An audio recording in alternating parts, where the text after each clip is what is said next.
The letter arrived on a Tuesday, and by Wednesday, half of Red Willow knew what was in it. That was how things worked in a town like this. News moved faster than horses, and gossip moved faster than news.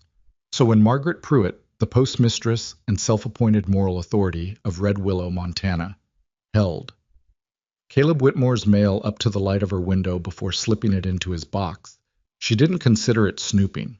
She considered it a public service. What she saw made her press her thin lips together in a way that meant she'd already decided how the story ended. By the time Caleb rode into town the following morning to collect his mail, Margaret was ready for him. She stood behind her counter with the letter in her hand and her chin at the precise angle she reserved for delivering verdicts.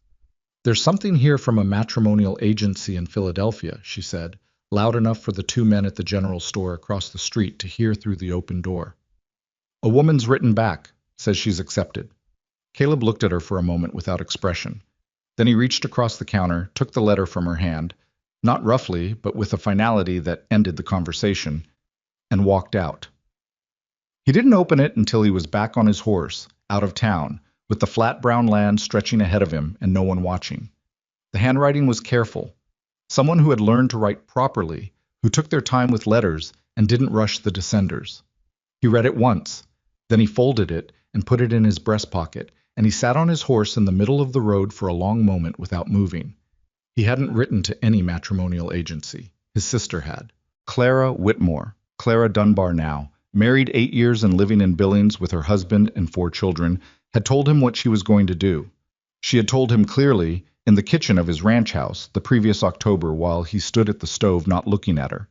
"You are going to die alone in this house," she had said.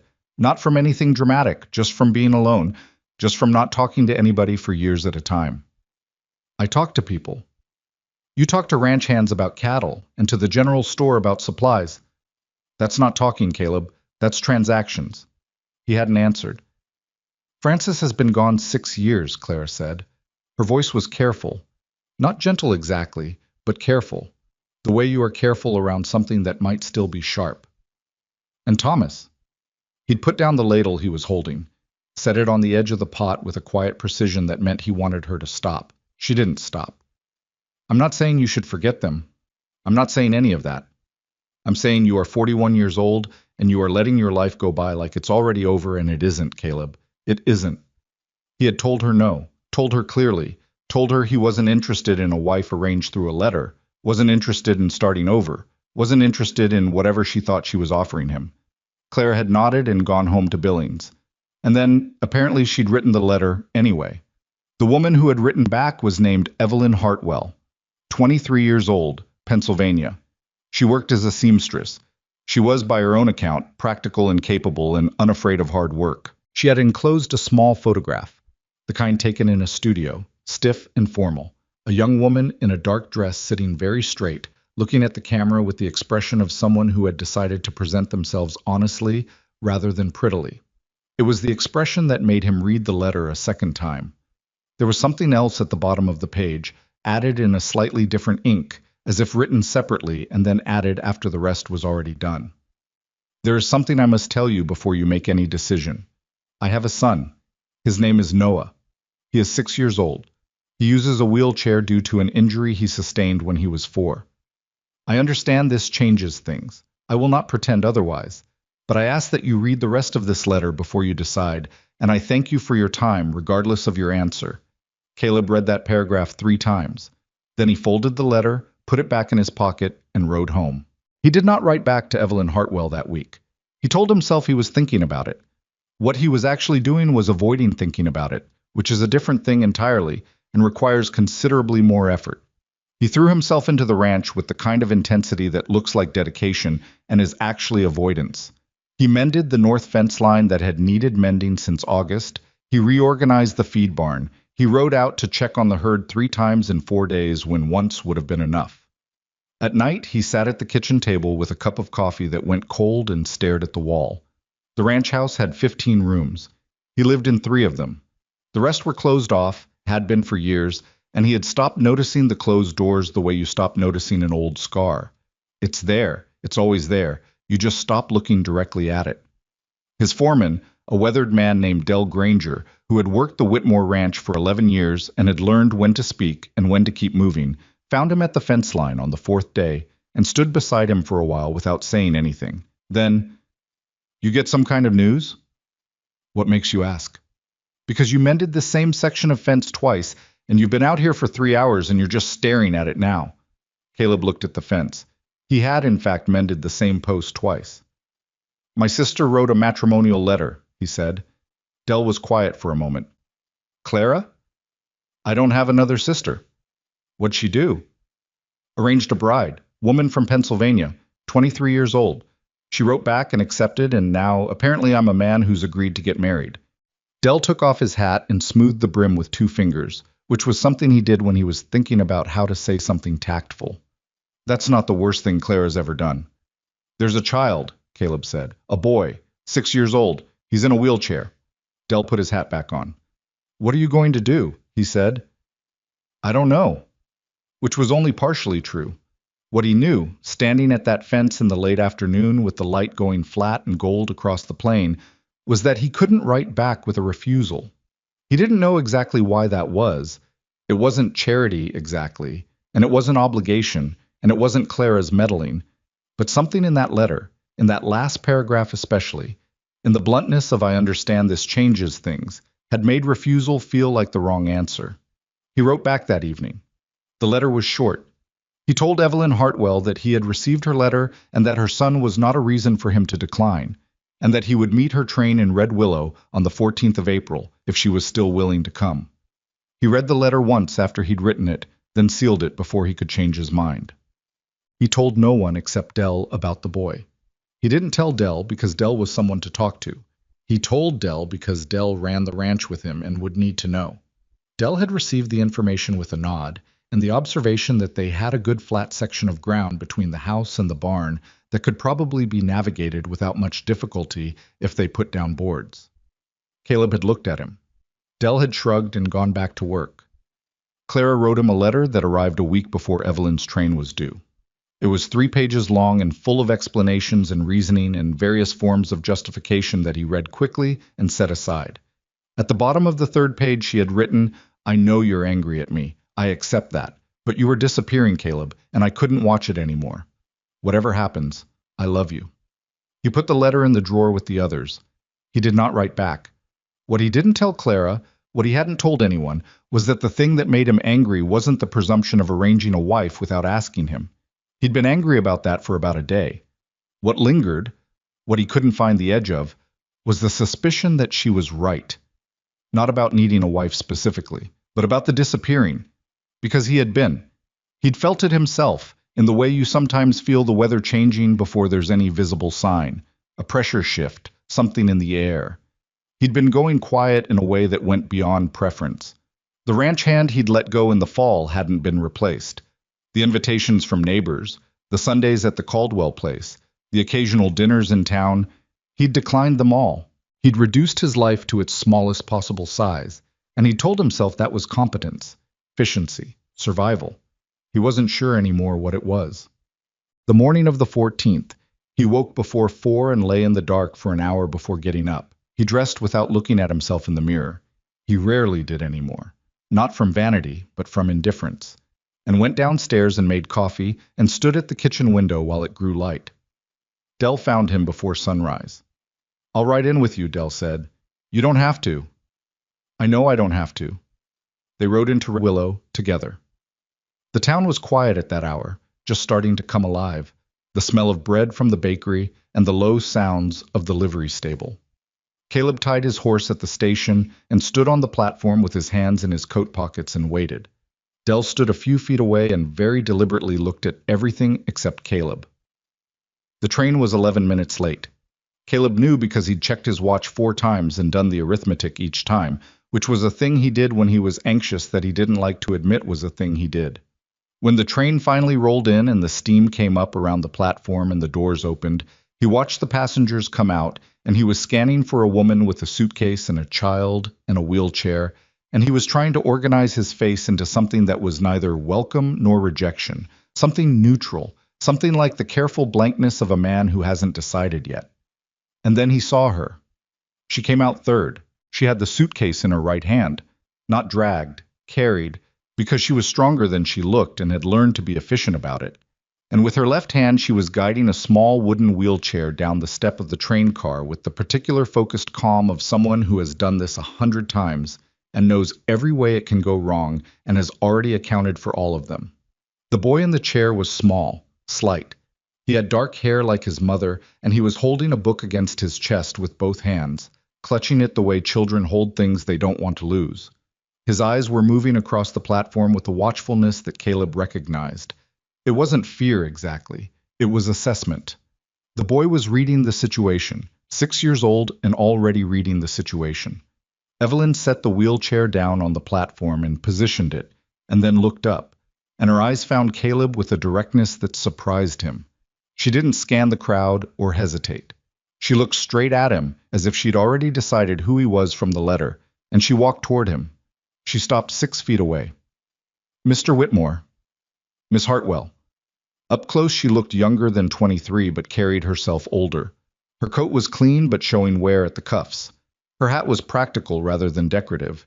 Her face was not pretty exactly, though it was that too, in an unadorned way, but open. There was nothing hidden about it.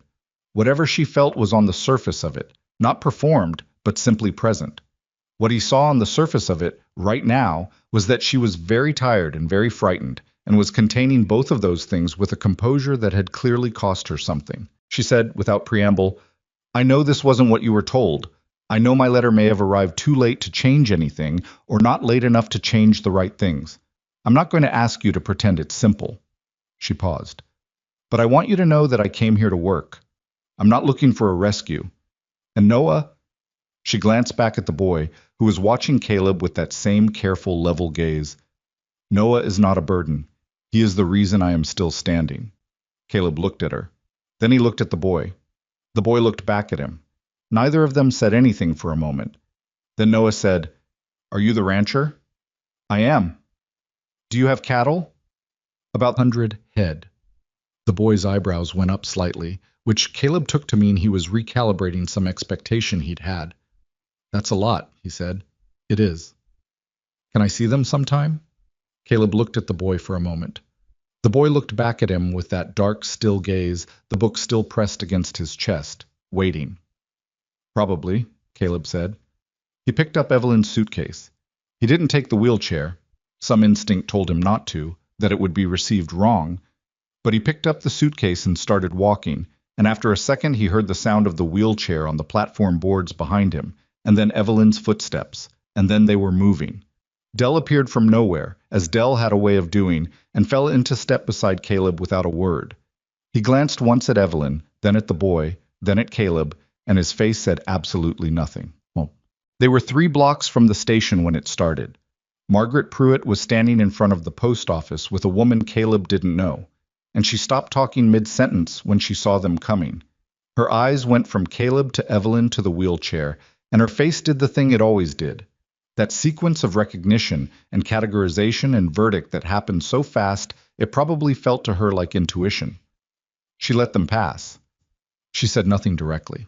But her voice, carrying clearly on the still morning air as they walked past, said to the woman beside her, "I don't know what he was thinking. She's brought a child, a crippled one." Caleb stopped walking. It was a small stop, barely perceptible, a fraction of a second. But Dell noticed it, because Dell noticed everything, and Dell put a hand briefly on his arm. Evelyn had heard it too. He could tell by the way her shoulders went absolutely still, the particular stillness of someone who has heard something like that before and has trained themselves not to react. Noah had heard it. His face was turned slightly away from his mother's, and what Caleb could see of it was not hurt exactly. Something more complicated. The face of a child who has already learned that the word crippled will be used about him, that it will be said in that tone, and who has not yet figured out what to do with that except to go very quiet. Caleb turned around. He didn't say anything loud. He didn't make a scene. He walked the 3 steps back toward Margaret Pruitt, and he said, in a voice that carried no warmth and no anger either, just the flat weight of a man who means exactly what he's saying, "Margaret, that boy's name is Noah. I'd take it as a courtesy if you'd remember it." Margaret Pruitt opened her mouth. Then she closed it. The woman beside her looked at her shoes. Caleb turned back around. He didn't look at Evelyn. He picked up her suitcase again and kept walking. Dell kept his eyes straight ahead. But Caleb heard, very quietly, the sound of Dell exhaling, the particular sound of a man deciding not to say well done. Evelyn said nothing for a long moment. Then, from behind him, Noah said, "Thank you." Caleb didn't turn around. "Don't mention it." Womp. The ride back to the ranch was 3.5 hours, and they took it in a wagon because there was no other way to manage it. Dell drove. Caleb sat in the back with Evelyn and Noah, which was not something he had planned but was how it worked out, because Noah had maneuvered his chair to the back of the wagon with a dexterity that suggested he'd been doing things like this for a while, and Caleb had ended up next to him without particularly deciding to. The boy watched the landscape with intense attention. He asked, at one point, what the difference was between the different grasses they were passing, and Caleb explained it. Buffalo grass, wiregrass, the low scrub that came in where the ground was too dry for much else. And the boy listened the way children sometimes listen when they found someone actually answering their questions, instead of simplifying them. Evelyn watched her son watch the land. She had a stillness about her that Caleb was still trying to read. Not passivity, not resignation, but something more deliberate. She was containing herself, waiting to see what kind of place this was before she committed to anything. He understood that. He was doing the same thing. At one point, about 2 hours in, when Noah had dozed off against his mother's arm, she said quietly, "His father died 2 years ago." Caleb looked at her. "I'm not telling you that so you'll feel sorry for me," she said. "I'm telling you because it means I know how to do things alone. I've been doing it. I'm not going to need things from you that I can't say plainly." "All right." "The chair," she hesitated. "He's been in it since he was 4. He fell. It was an accident." She said the last sentence with a flatness that suggested she had said it many times and was still trying to decide what it meant. "The doctor said he would never walk. He thinks they're wrong. I don't tell him they're not." Caleb said nothing to that. "He's not fragile," Evelyn continued. "He is not. I need you to understand that. He looks fragile and people treat him like he is. And it—" She stopped. Started again. "He has a mind like, I've never seen anything like it. He remembers everything. He notices things. He works harder than anyone I've ever known, and he is 6 years old, and he works harder than men 3 times his age." She was looking at the boy now, at his sleeping face. "I'm not asking you to love him. I know that's not something you can just decide. I'm asking you not to underestimate him." Caleb looked at the sleeping boy. The book had slipped from his hands and was resting on the floor of the wagon, and even in sleep there was something alert about his face, some quality of attention that didn't fully switch off. "I won't," Caleb said. He meant it. He didn't know much yet about what was possible or what wasn't, didn't know how this was going to work, or what he'd gotten himself into, or whether Clara's interference would prove to be wisdom or the worst thing she'd ever done to him. But this, at least, he could do. Evelyn looked at him. "Thank you," she said. It was the same thing the boy had said at the station, and she said it the same way. Not effusively, just directly, the way you thank someone for something you actually needed. The ranch house was visible from a long way off on flat land, and they could see it for almost 20 minutes before they reached it. Caleb had stopped noticing this, but he noticed it now, watching Evelyn's face as the house grew from a dark shape on the horizon to a building with details, the porch, the barn, the long outbuildings. She was quiet. He couldn't tell what she thought. Dell pulled the wagon up in front of the house and set the brake, and what happened next Caleb hadn't anticipated. Noah woke up as they were stopping, and before either of the adults could do anything, the boy had already assessed the situation. The gap between the wagon and the ground, the distance to the porch, the step at the porch door, with that same rapid practiced thoroughness, and he said, "If there are boards, I can probably get up." Dell, who had climbed down to unhitch the horses, said without looking up, "Boards in the barn, flat ones, good width, won't take long." Noah watched him go. Then he looked at Caleb. "He knew already," the boy said. "He thinks ahead," Caleb said. Noah considered this. "So do I," he said. It was not said with pride or defensiveness. It was said as a simple fact, the way you state something that is just true. And Caleb, looking at him, at the sharp dark eyes, the book already back in his hands, the way he was sitting with his back very straight in the chair, believed him completely. Dell came back with the boards and set them without ceremony, sloping from the wagon to the ground, and Noah rolled down them in a single controlled motion, steering with his hands on the wheels with the casual precision of someone who had learned that skill so long ago it had become reflex. He reached the ground and stopped and looked at the house. "It's bigger than I thought," he said. "Most things are," Caleb said. The boy looked up at him. Something moved in his face, the edge of a smile or the precursor to one. Then he looked back at the house. "What's the step at the porch? 2 inches, maybe 3. I can manage that." He could. He did. Evelyn walked beside him but didn't help unless he asked, and he didn't ask. And Caleb watched this and understood that this was the arrangement they had worked out between themselves. She was present, and she would help if needed, and she would not help if not needed. And the boy knew it and relied on it, and it was the most functional system he'd seen in some time. They went inside. Caleb's house was clean. He kept it clean, not out of domesticity, but because disorder made it harder to think. But it was bare. The kind of bare that wasn't Spartan or minimalist, but was just the absence of anything that had been added in years. There was furniture. There was a kitchen and a table and chairs. There were rooms. There was nothing personal in any of it, nothing that said someone lived here, someone who had preferences and habits and things they cared about. Evelyn looked at it all without saying anything. Noah rolled into the center of the front room and turned his chair in a slow circle, looking at everything. The windows, the ceiling height, the distance from the kitchen door to the porch. He was, Caleb realized, making maps. The boy was cataloging the house the way an explorer catalogs new territory. "Which room is mine?" the boy asked. Caleb had thought about this on the ride back. He said, "There's a room at the back of the house, ground floor. It's the right size and it's got 2 windows. Floors level all the way through from the kitchen." The boy nodded once, brisk and satisfied. "Can I see it?" Caleb led him there. The room was simply furnished. A bed, a chest, a window that looked out on the east side of the property toward where the cattle could be heard in the early morning if you were awake to hear them. He opened the door and stepped back and let the boy go in first. Noah moved through the room in that deliberate way of his. He went to the window and looked out for a long moment. "You can see the cattle from here," he said. "You can. In the morning." The boy turned around in his chair and looked at the room and then at Caleb standing in the doorway. His expression was, Caleb would think about this later, trying to name it. It was the expression of someone who has been preparing themselves for disappointment for a long time and has just encountered something that isn't one. "Okay," Noah said. It was a small word.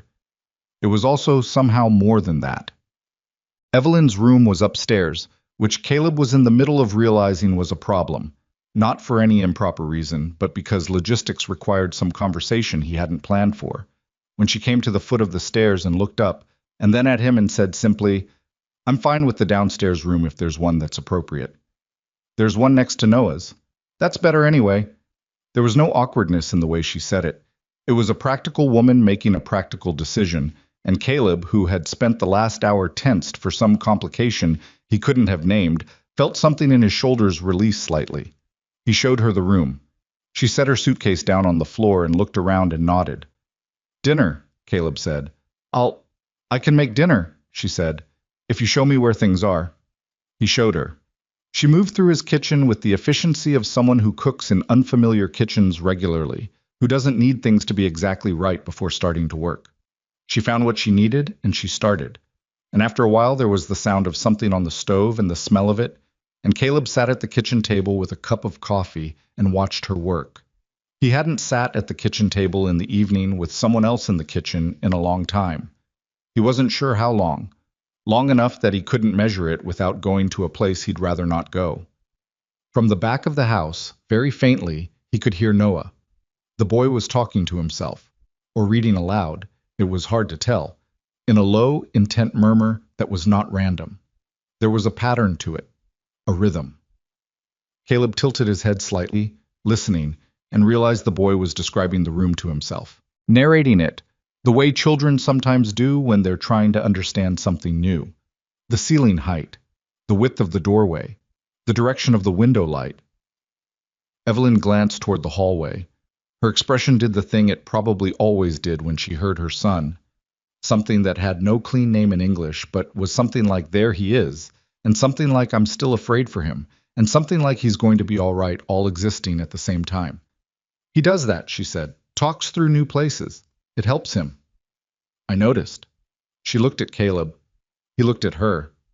They were strangers who had agreed to live together in a house on the Montana plain, and neither of them knew yet what that meant, or whether it would work, or what it would cost them. "Mr. Whitmore," she said. "Caleb." She paused. "Caleb, I want to say—" She started and stopped and started again, and this was the first time he'd seen her struggle with words, which told him it was something she needed to get right. "I want to say that I know you didn't choose this. Not exactly. And I know that we are a complication you didn't ask for, and I'm not going to pretend that isn't what it is." She held his gaze. "But I'm going to work, and Noah is going to work, and we're not going to be passengers here. That's a promise." Caleb looked at her for a long moment. He thought about the 15 rooms with the closed doors. He thought about the fence post he'd mended twice. He thought about Clara's letter and what she'd said about disappearing. "I'll hold you to it," he said. It wasn't warmth.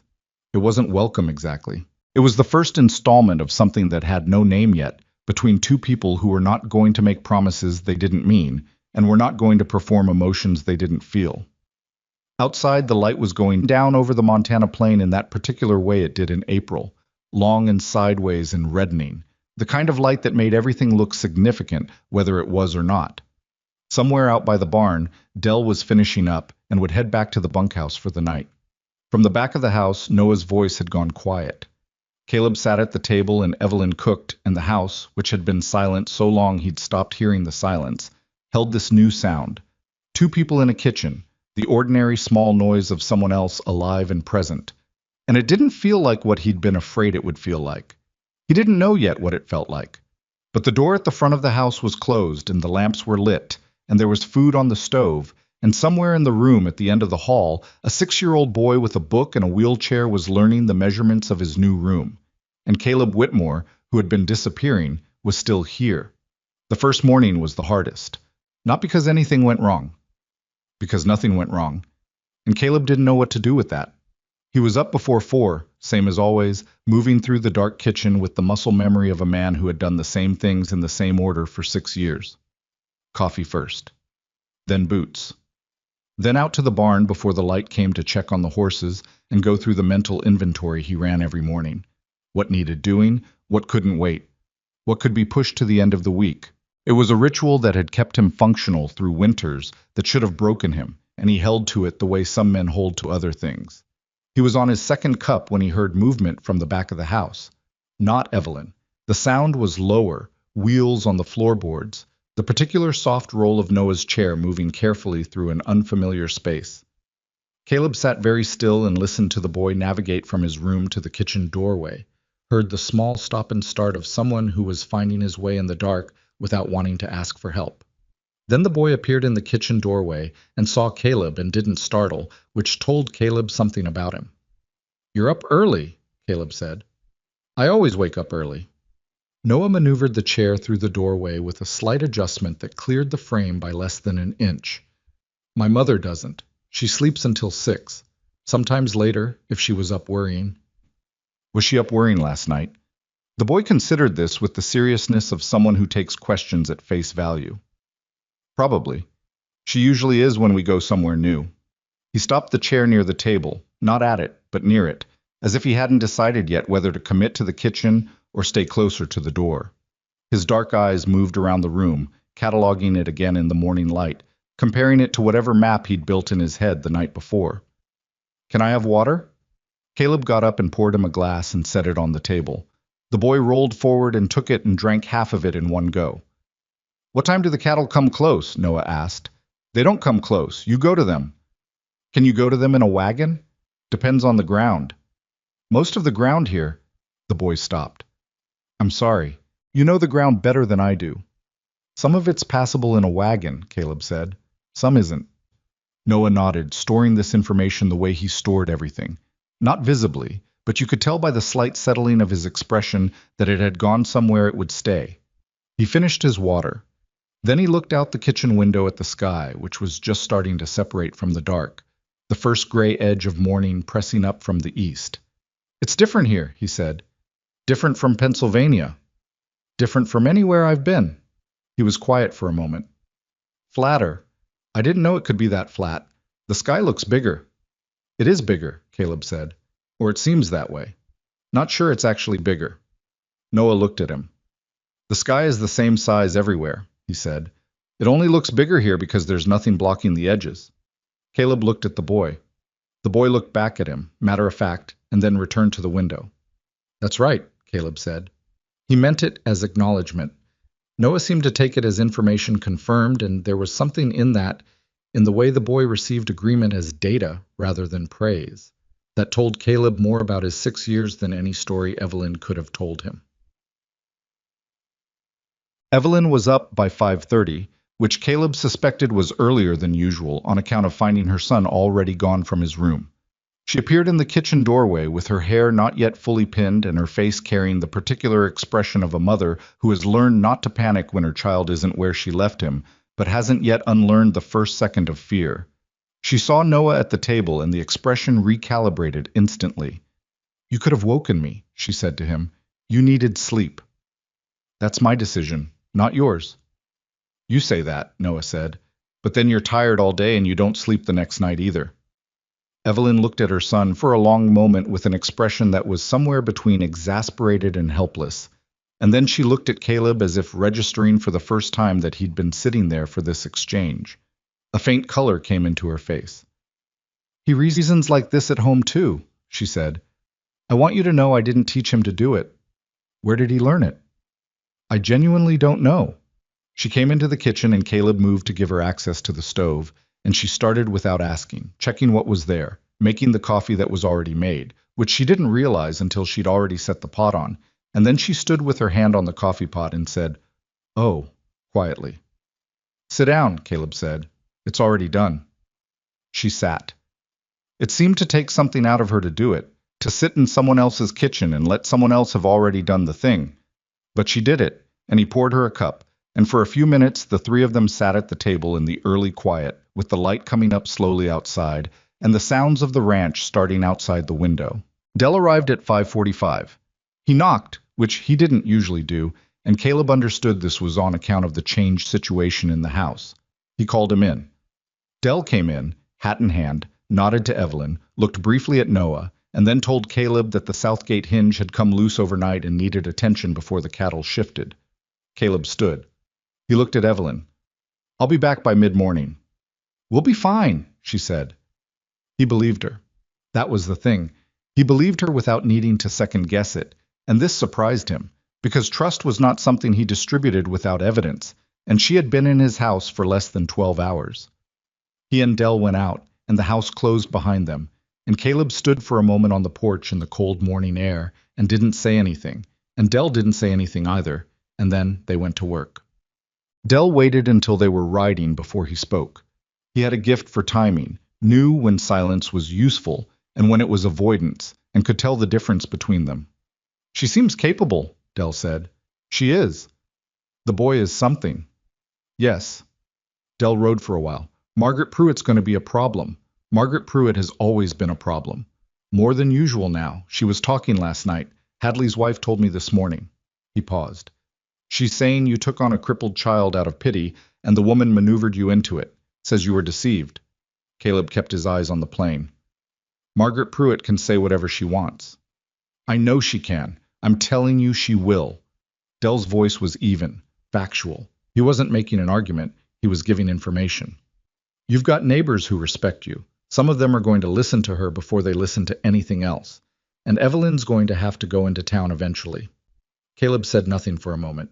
The thing about Dell was that he was not wrong. Red Willow was the kind of place where reputation preceded everything, and Caleb's reputation had been built over 20 years of hard work and consistency, built carefully and held carefully, because the alternative was failure of the sort you didn't come back from. And now there was a new variable, and the new variable included a wheelchair, which in Red Willow, in 1882, was something that made people uncomfortable in ways they'd dress up as concern. "When she goes to town," Caleb said finally, She'll go with me. That'll help some, Dell said. Not all. I know. They reached the south gate and got down to work, and the conversation ended there, which was another thing about Dell. He said what needed saying and then stopped, and didn't circle back to it. Evelyn spent the first week learning the house. This was what she called it when Noah asked what she was doing, learning the house, and she did it with the same systematic thoroughness the boy applied to everything he encountered. She went through it room by room, not intrusively, not opening closed doors that she understood instinctively were closed, for reasons that had nothing to do with her, but cataloging what was there and what was missing and what could be improved with minimal cost or effort. The kitchen needed reorganization. Not because Caleb had organized it wrong, but because the current arrangement required unnecessary movement, and she calculated this would matter over months and years of daily use. She didn't do it immediately. She waited 4 days, watching how Caleb moved through the kitchen, where he reached, what order he did things in, before she changed anything. And when she did, she changed as little as possible, and in ways that accommodated his habits rather than replacing them. He noticed. She could tell he noticed by the slight pause the first morning he came to the stove and found things slightly shifted. He didn't say anything. The next day he moved through the kitchen without the pause, which meant he'd adjusted, which meant he wasn't resistant to it. The ground between the house and the barn was the larger problem. She'd been watching Noah navigate it since the second morning, when he'd asked her permission to go outside and then immediately established that he didn't need her help getting there.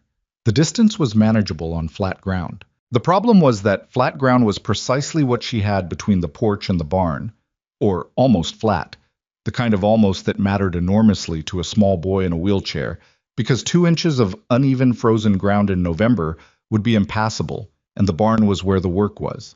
She measured the distance with a piece of string. She measured the slope. She found a pile of old lumber in the back of a shed that she asked Dell about, and Dell said it wasn't being used, and she spent an afternoon sorting through it for boards of consistent thickness. Dell found her doing this on the 3rd day and stood watching for a moment. "You planning to build something?" he said. "A path," she said. "From the porch to the barn. Wide enough for Noah's chair, flat enough for winter." Dell was quiet for a moment. "That's about 40 feet of ground." "I know. I measured it." Another pause. "I've got a level, and I know where there's better wood than that." She looked at him. He was looking at the lumber pile rather than at her, and his expression said nothing in particular, which she had come to understand was Dell's version of volunteering. "That would help," she said. Dell nodded once and went off to find the level. The path took 3 days to build, working in the evenings and the early mornings before the ranch work started. Dell didn't make a project of it, didn't announce it or present it. He just showed up with wood and tools and helped her do what she'd decided to do, and Caleb came home the second evening to find it half finished and stood looking at it for a long moment. He didn't say anything to Evelyn directly that night, but the following morning he was up before Dell and he finished 2 sections of it before either of them appeared, and the morning after that he did the same, and when it was done, it was done. 41 feet of level boarding from the porch railing to the barn door, wide enough, solid enough, winterized. Noah rolled the length of it on the first morning it was finished. He didn't make a production of it. He went end to end, checked the edges, came back, and said to no one in particular, "It's level." "Down to 1/8 of an inch," Dell said. Noah turned his chair to look at Dell. "How do you do that?" "With the level." Dell crouched down and explained it. Noah listened with his whole face, the way he listened to things that interested him, leaning forward slightly in the chair, and Dell showed him the bubble in the level, and they spent 20 minutes on the porch talking about grades and slopes and how you account for frost heave in ground that freezes, and Caleb watched from the doorway and didn't interrupt. The town was inevitable, and it came in the second week. Evelyn needed fabric, nothing urgent, but the practical reality of being somewhere new with a child was that things wore out and needed replacement, and the general store in Red Willow was the only option within a day's ride. Caleb had told her he'd take her on Wednesday. She'd said Wednesday was fine and had made a list. He'd told her about Margaret Pruitt. Not everything, not Dell's assessment, but enough. That the woman ran the post office and ran her mouth with equal dedication, and that there would be talk, and that she should know it before she walked into it rather than after. Evelyn had listened and said, "There's always someone like that. She carries weight in this town." Let her carry it, Evelyn said. I'm not asking for her approval. He'd looked at her. She was sewing something at the kitchen table, not looking up, the needle going through the fabric with precise rhythm. There was nothing defiant in her voice, no heat, just the flat certainty of a woman who had already decided what she was willing to waste energy on. He found himself thinking about Frances, which he hadn't done in a while, not in the specific way, not in the way that compared, that measured one woman against another, which felt wrong in a direction he couldn't quite name. He pushed the thought off. Wednesday morning, Caleb loaded the wagon and Evelyn and Noah came out, and Dell stayed at the ranch, and they drove into Red Willow with the sun not yet high. The town was awake when they got there. Caleb had timed it to arrive after the early morning business was done and before the midday crowd, which reduced the number of observers without eliminating them. He pulled up in front of the general store and helped Evelyn down and then moved to the back for the wheelchair, and he watched how she set it up. Economical, no wasted motion, a sequence so practiced it had become invisible. And then Noah was in it, and they were moving. 3 people stared openly. 2 managed not to. Caleb registered all of it and let it pass. The general store was run by a man named Albert Foss, who was 60, taciturn, and interested primarily in whether you had money and intended to spend it. He nodded at Caleb when they came in, glanced at Evelyn and Noah with a flat neutrality that was the closest he came to acceptance, and said, "What do you need?" They worked through the list. Evelyn knew what she was looking for and moved through the store with the same efficiency she moved through everything, asking Foss direct questions and getting direct answers. Noah parked his chair near the window and watched the street with the watchfulness he brought to all new places. It was going well enough, Caleb thought. Then the door opened and Margaret Pruitt came in. She didn't see them immediately. She was talking to the woman behind her, a younger woman, a ranch wife Caleb recognized as belonging to the Connell outfit east of town. And she was mid-sentence when she looked up and saw Caleb and then shifted her gaze to Evelyn and then to Noah by the window. She stopped talking. For a moment nothing happened. Caleb stood with his hands in his coat pockets and waited. Margaret Pruitt came forward, not toward Caleb, toward Evelyn, which was the move Caleb hadn't anticipated, and he was already recalibrating when she stopped in front of Evelyn and said with a brightness that was doing a great deal of work, "You must be the woman Caleb brought from Pennsylvania. I heard you arrived." "Evelyn Hartwell," Evelyn said. "Yes." "And this must be—" Margaret turned toward Noah with the particular energy of a woman who has decided to be publicly charitable about something she privately disapproves of. "The little boy. How dear." Noah looked at her. "My name is Noah," he said. "Of course it is." "You already knew that," Noah said. "Mr. Whitmore told you at the station." A small silence fell over the store. Foss pretended to be absorbed in his inventory. The Connell woman behind Margaret went very still. Margaret Pruitt's brightness flickered. She reset it. "Well, isn't he a sharp one?" she said to Evelyn, in the tone people use when they mean the opposite. "He is," Evelyn said. Her voice was entirely pleasant. "Sharp enough to remember things accurately, which is useful." Another silence. This one had more weight in it. Caleb said conversationally, "Margaret, how's your brother's place up in Glacier County? He's still running sheep?" It was a pivot, and it was deliberate, and it worked. Margaret turned to him with the slight breathlessness of someone who has been talking over the edge of something and has been pulled back. And they exchanged 4 sentences about her brother's ranch. And then Caleb said he had things to finish and moved toward Evelyn, and the conversation closed. Outside, loading the wagon, Evelyn didn't say anything until Noah was settled and they were past the edge of town. Then she said, "The boy remembered." "Noah's hard to get past," Caleb said. "I know." Something moved in her voice that was almost a laugh, not quite. "I've been trying for 6 years." Caleb looked at the road. After a moment he said, "Pruitt's going to be trouble." "I know. She won't be the only one." "I know that too." Evelyn had her hands in her lap and she was looking at the land ahead, that flat expanse of early spring plain that was still brown and not yet showing green. "Caleb, there were people like Margaret Pruitt in Pennsylvania too. There were people like her everywhere I've lived.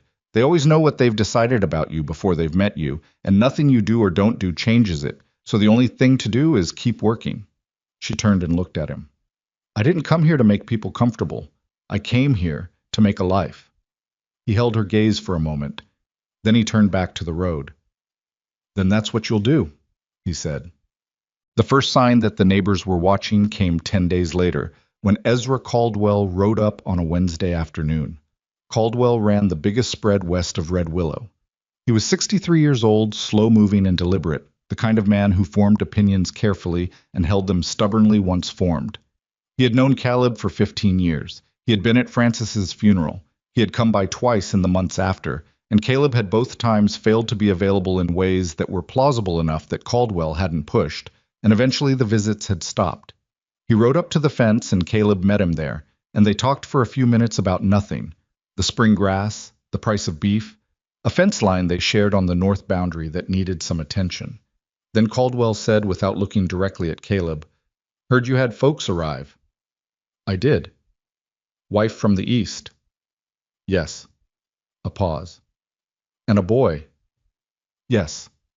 Caldwell was quiet for a moment. He looked at the ranch house, which was visible from where they stood, and Caleb followed his gaze and saw, as if seeing it from outside for the first time, the board path running from the porch to the barn, clear and solid, the good workmanship of it visible even from a distance.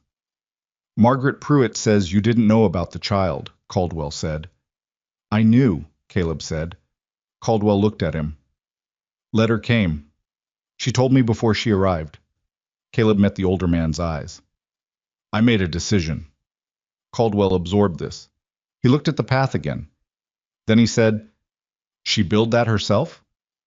"She planned it. Dell and I helped." "Good thinking," Caldwell said. "Meaning the path, or meaning Evelyn?" "Possibly both." He didn't stay long after that. He said his wife had been thinking of calling, if Evelyn was receiving visitors, and Caleb said she was, and Caldwell said his wife would come by Thursday if that suited, and Caleb said it suited. After Caldwell rode off, Caleb stood at the fence for a minute longer. The Caldwells were not nothing. Eleanor Caldwell called on every new family in the county eventually, and whoever Eleanor Caldwell extended herself to, others would follow. It didn't solve the problem of Margaret Pruitt, but it complicated her, which was enough for now. Eleanor Caldwell came on Thursday with a jar of preserved plums and a practical manner that Evelyn met with her own practical manner, and within 20 minutes they were in the kitchen discussing the particular challenges of root vegetables in Montana soil, and Caleb, passing through once to refill his coffee, felt like an intruder in his own kitchen and backed out. He found Noah on the board path, sitting with his book in his lap, but not reading, watching the barn. Caleb stopped beside him. "She's in there," Noah said. Meaning a cat, Caleb realized.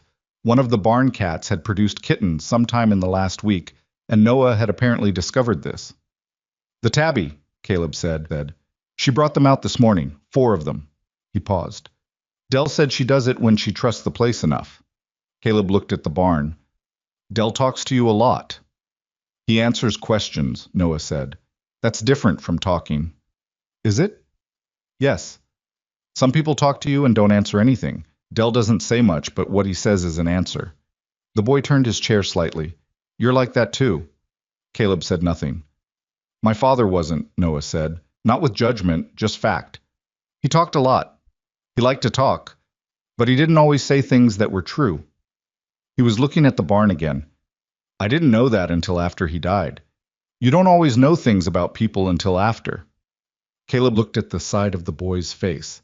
The way he said it, that 7 words of adult insight delivery, no self-pity in it, no performance, hit somewhere in the region of Caleb's sternum with a dull and particular force. "No," he said, "you don't." Noah nodded slowly, as if something had been confirmed. Then he said, "The one with the white feet. That's the one I'm going to call something. You're going to name a barn cat." "If that's allowed." Caleb looked at him. "What are you going to call it?" Noah thought about this with visible seriousness. "Maps," he said finally. "Maps. Because she goes everywhere and knows where everything is." He glanced up at Caleb. "Is that allowed?" "Barn cats have been called worse," Caleb said.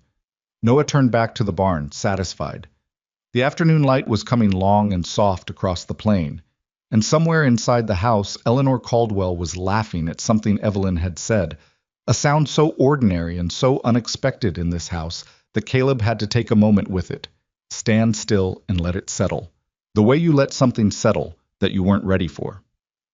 He stood beside the boy's wheelchair on the board path they had built together, the three of them, and looked at his ranch, the barn, the outbuildings, the cattle just visible in the east field, the sky doing the thing the sky always did here, vast and indifferent, and somehow never quite the same twice. He didn't know yet what was happening in this house, but something was happening. The silence that had lived here for 6 years was not broken. It was too big for that, too old, too much a part of the structure of the place and the structure of him. But there were new sounds in it now. The roll of a wheelchair on new board, a woman rearranging a kitchen, a boy naming a cat, an old neighbor's wife laughing. They were small sounds. They were real sounds.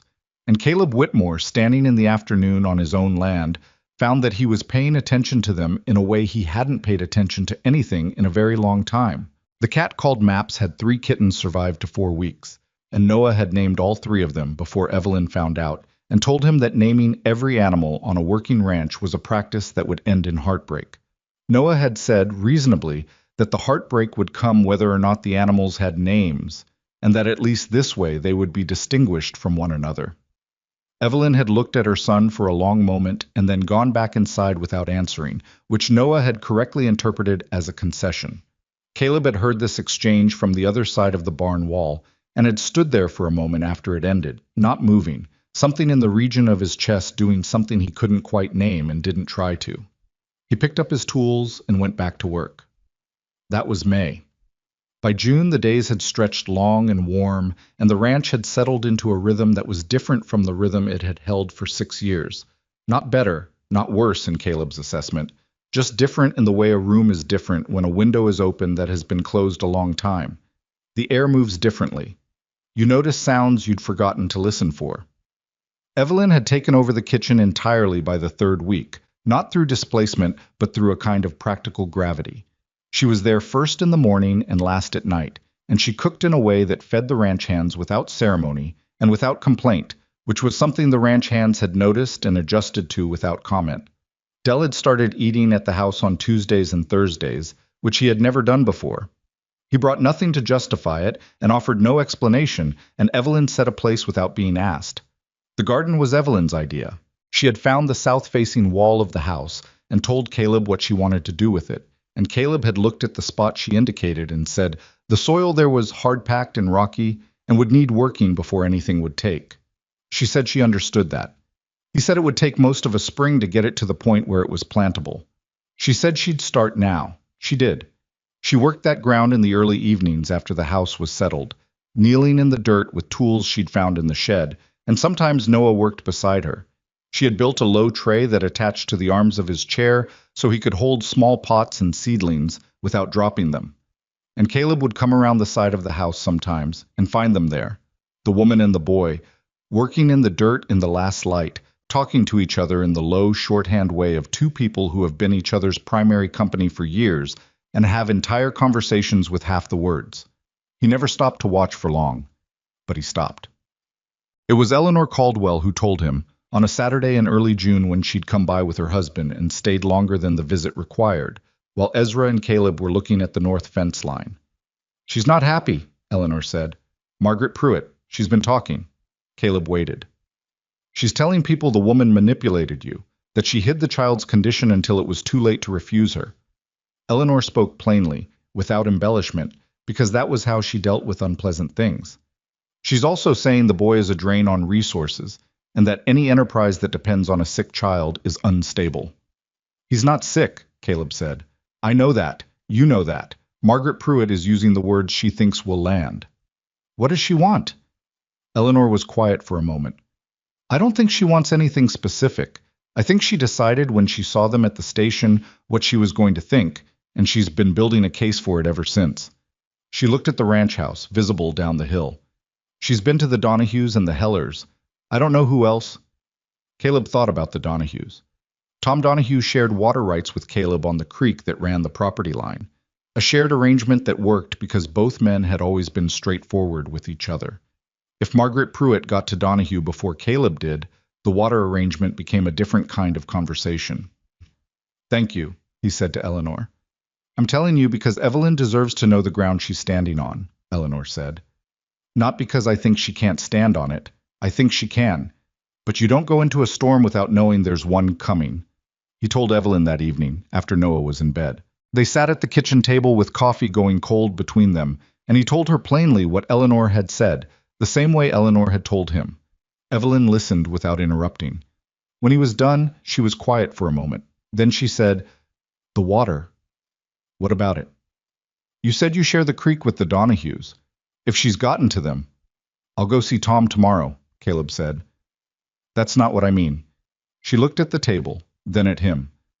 She's not just talking about us, Caleb. She's building something. People like that, they don't just gossip. They work towards something, even if they don't know what it is yet. She wrapped both hands around her coffee cup. Has she done this before? Built a case against someone? He thought about it. The Seavers, he said. 5 years ago. Homesteaders from Illinois. She decided they were not the right kind of people, and she said so, enough, and to the right people, and by the second winter they'd sold out and moved on. He paused. The land got bought by a cousin of Margaret's husband. Evelyn's face went still in the way that meant she was thinking rather than reacting. Then she's done this before and it's worked. Yes. And she knows it works. Yes. Another silence. Outside the window, the night was very quiet.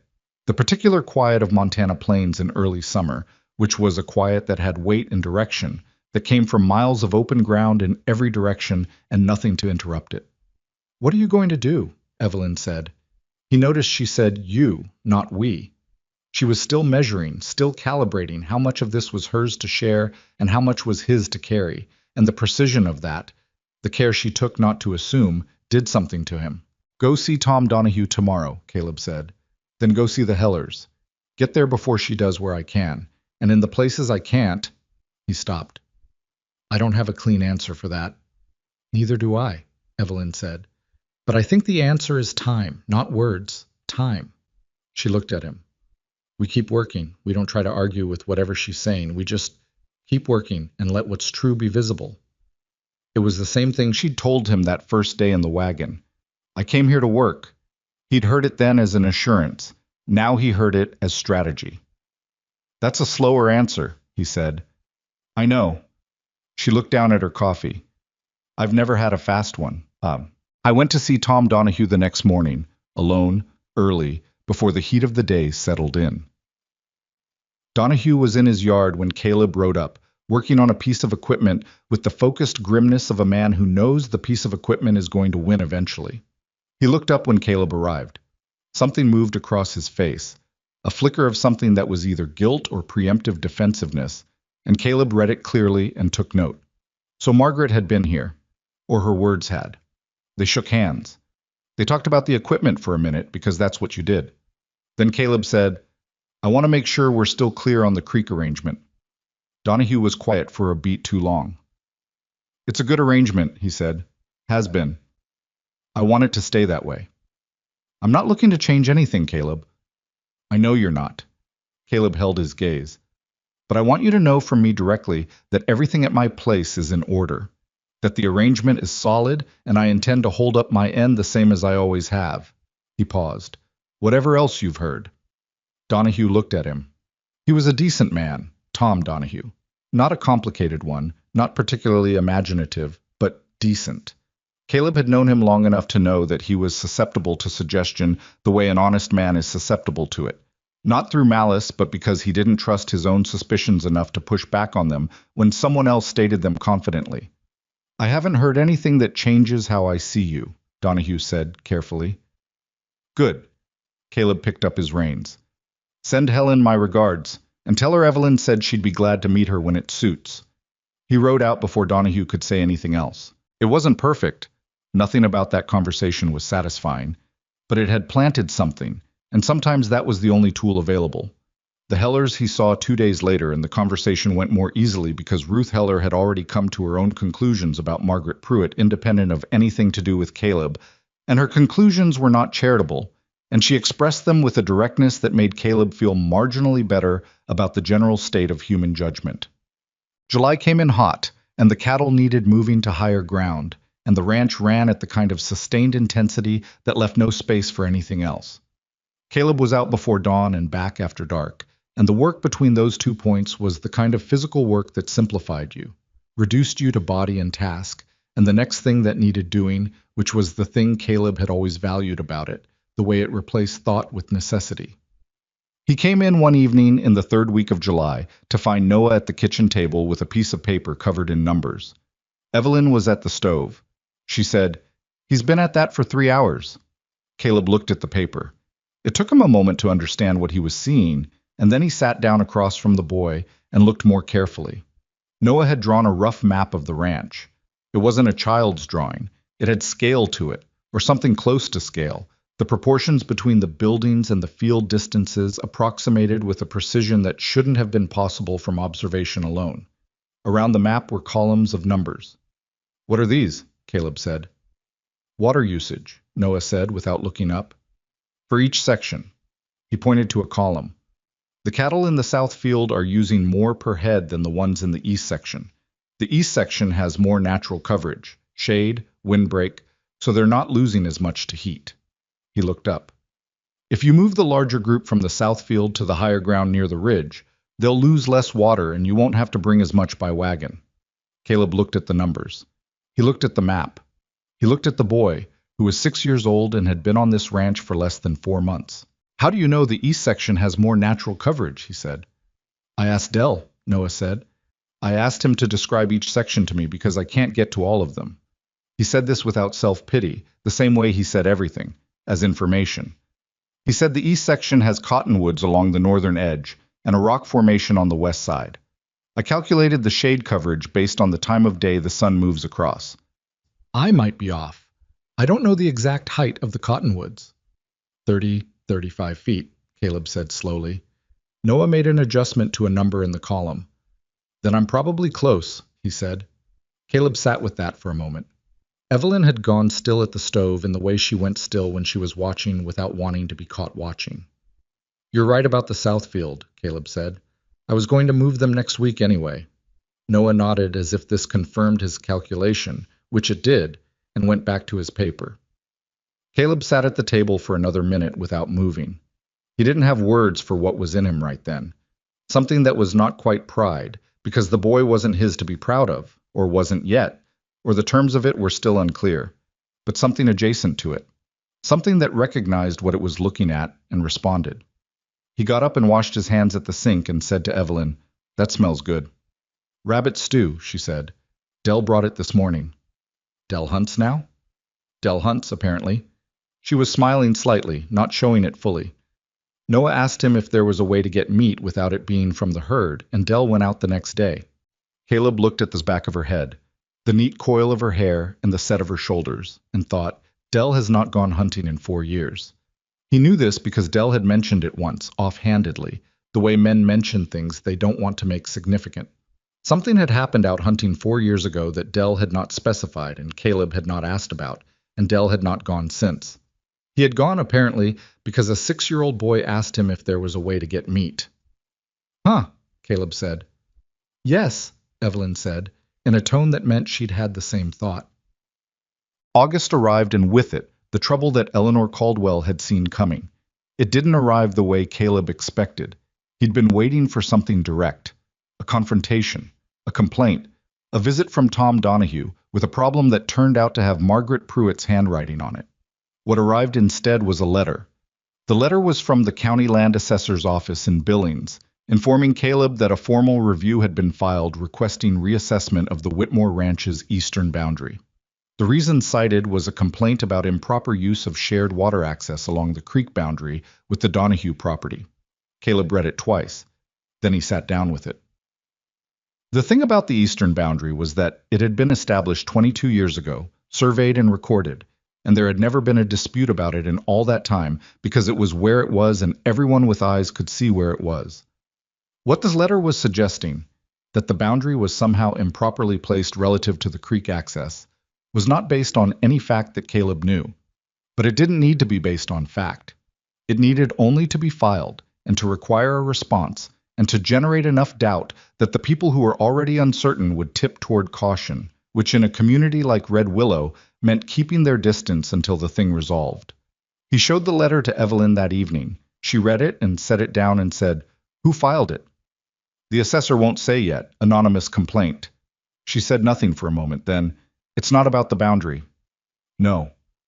It's about costing you time and money and distraction at the end of summer when you're already stretched thin." "Yes."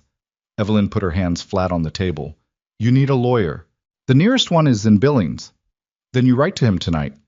Caleb looked at her. She was looking at the letter, not at him, and her expression was the focused, assessing expression he'd come to recognize as the one she wore when she was working through a problem rather than reacting to one. "We need documentation," she said. "Everything. The original survey, the water agreement with Donahue, any correspondence that establishes the boundary. If this is going to get reviewed, the review needs to find nothing wrong, because there is nothing wrong. And the only way to make that certain is to have everything documented and in order before anyone comes out here to look." She looked up at him. "Do you have all of that?" "Most of it," he said. "Some of it may be in the county records. I'd have to send for copies." "Then do that tomorrow. Write 2 letters tonight, one to the lawyer and one to the county records office." She paused. "May I read the originals when you find them? I want to understand what we have." He noticed the "we." It was the first time she'd used it in that context. Not we as in the domestic arrangement, not we as in her and Noah, but we as in this ranch and its defense. "Yes," he said. He wrote both letters that night. Evelyn sat at the other end of the table while he wrote, going through a ledger she'd started keeping of household accounts, not because he'd asked her to, but because she had decided it was necessary, which it was, which he should have been doing all along. They sat in the same room and worked separately and said nothing for almost an hour, and it was the most companionable Caleb had felt in the presence of another person in years, which was not something he would have known how to say, and so did not try to say it. The storm warning came on a Wednesday. It wasn't really a warning, not in the formal sense, because formal warnings were not the way weather arrived in Montana in 1882. It came the way weather always came out here, through the body first. Caleb felt it in the morning, a pressure behind the eyes, and a particular quality in the air that he'd learned over 20 years of ranching to recognize as the precursor to something serious. Del felt it too. They looked at the sky together at noon, and Del said, "2 days? Maybe 3. "How bad?" Caleb said. Del squinted at the horizon. "Bad enough."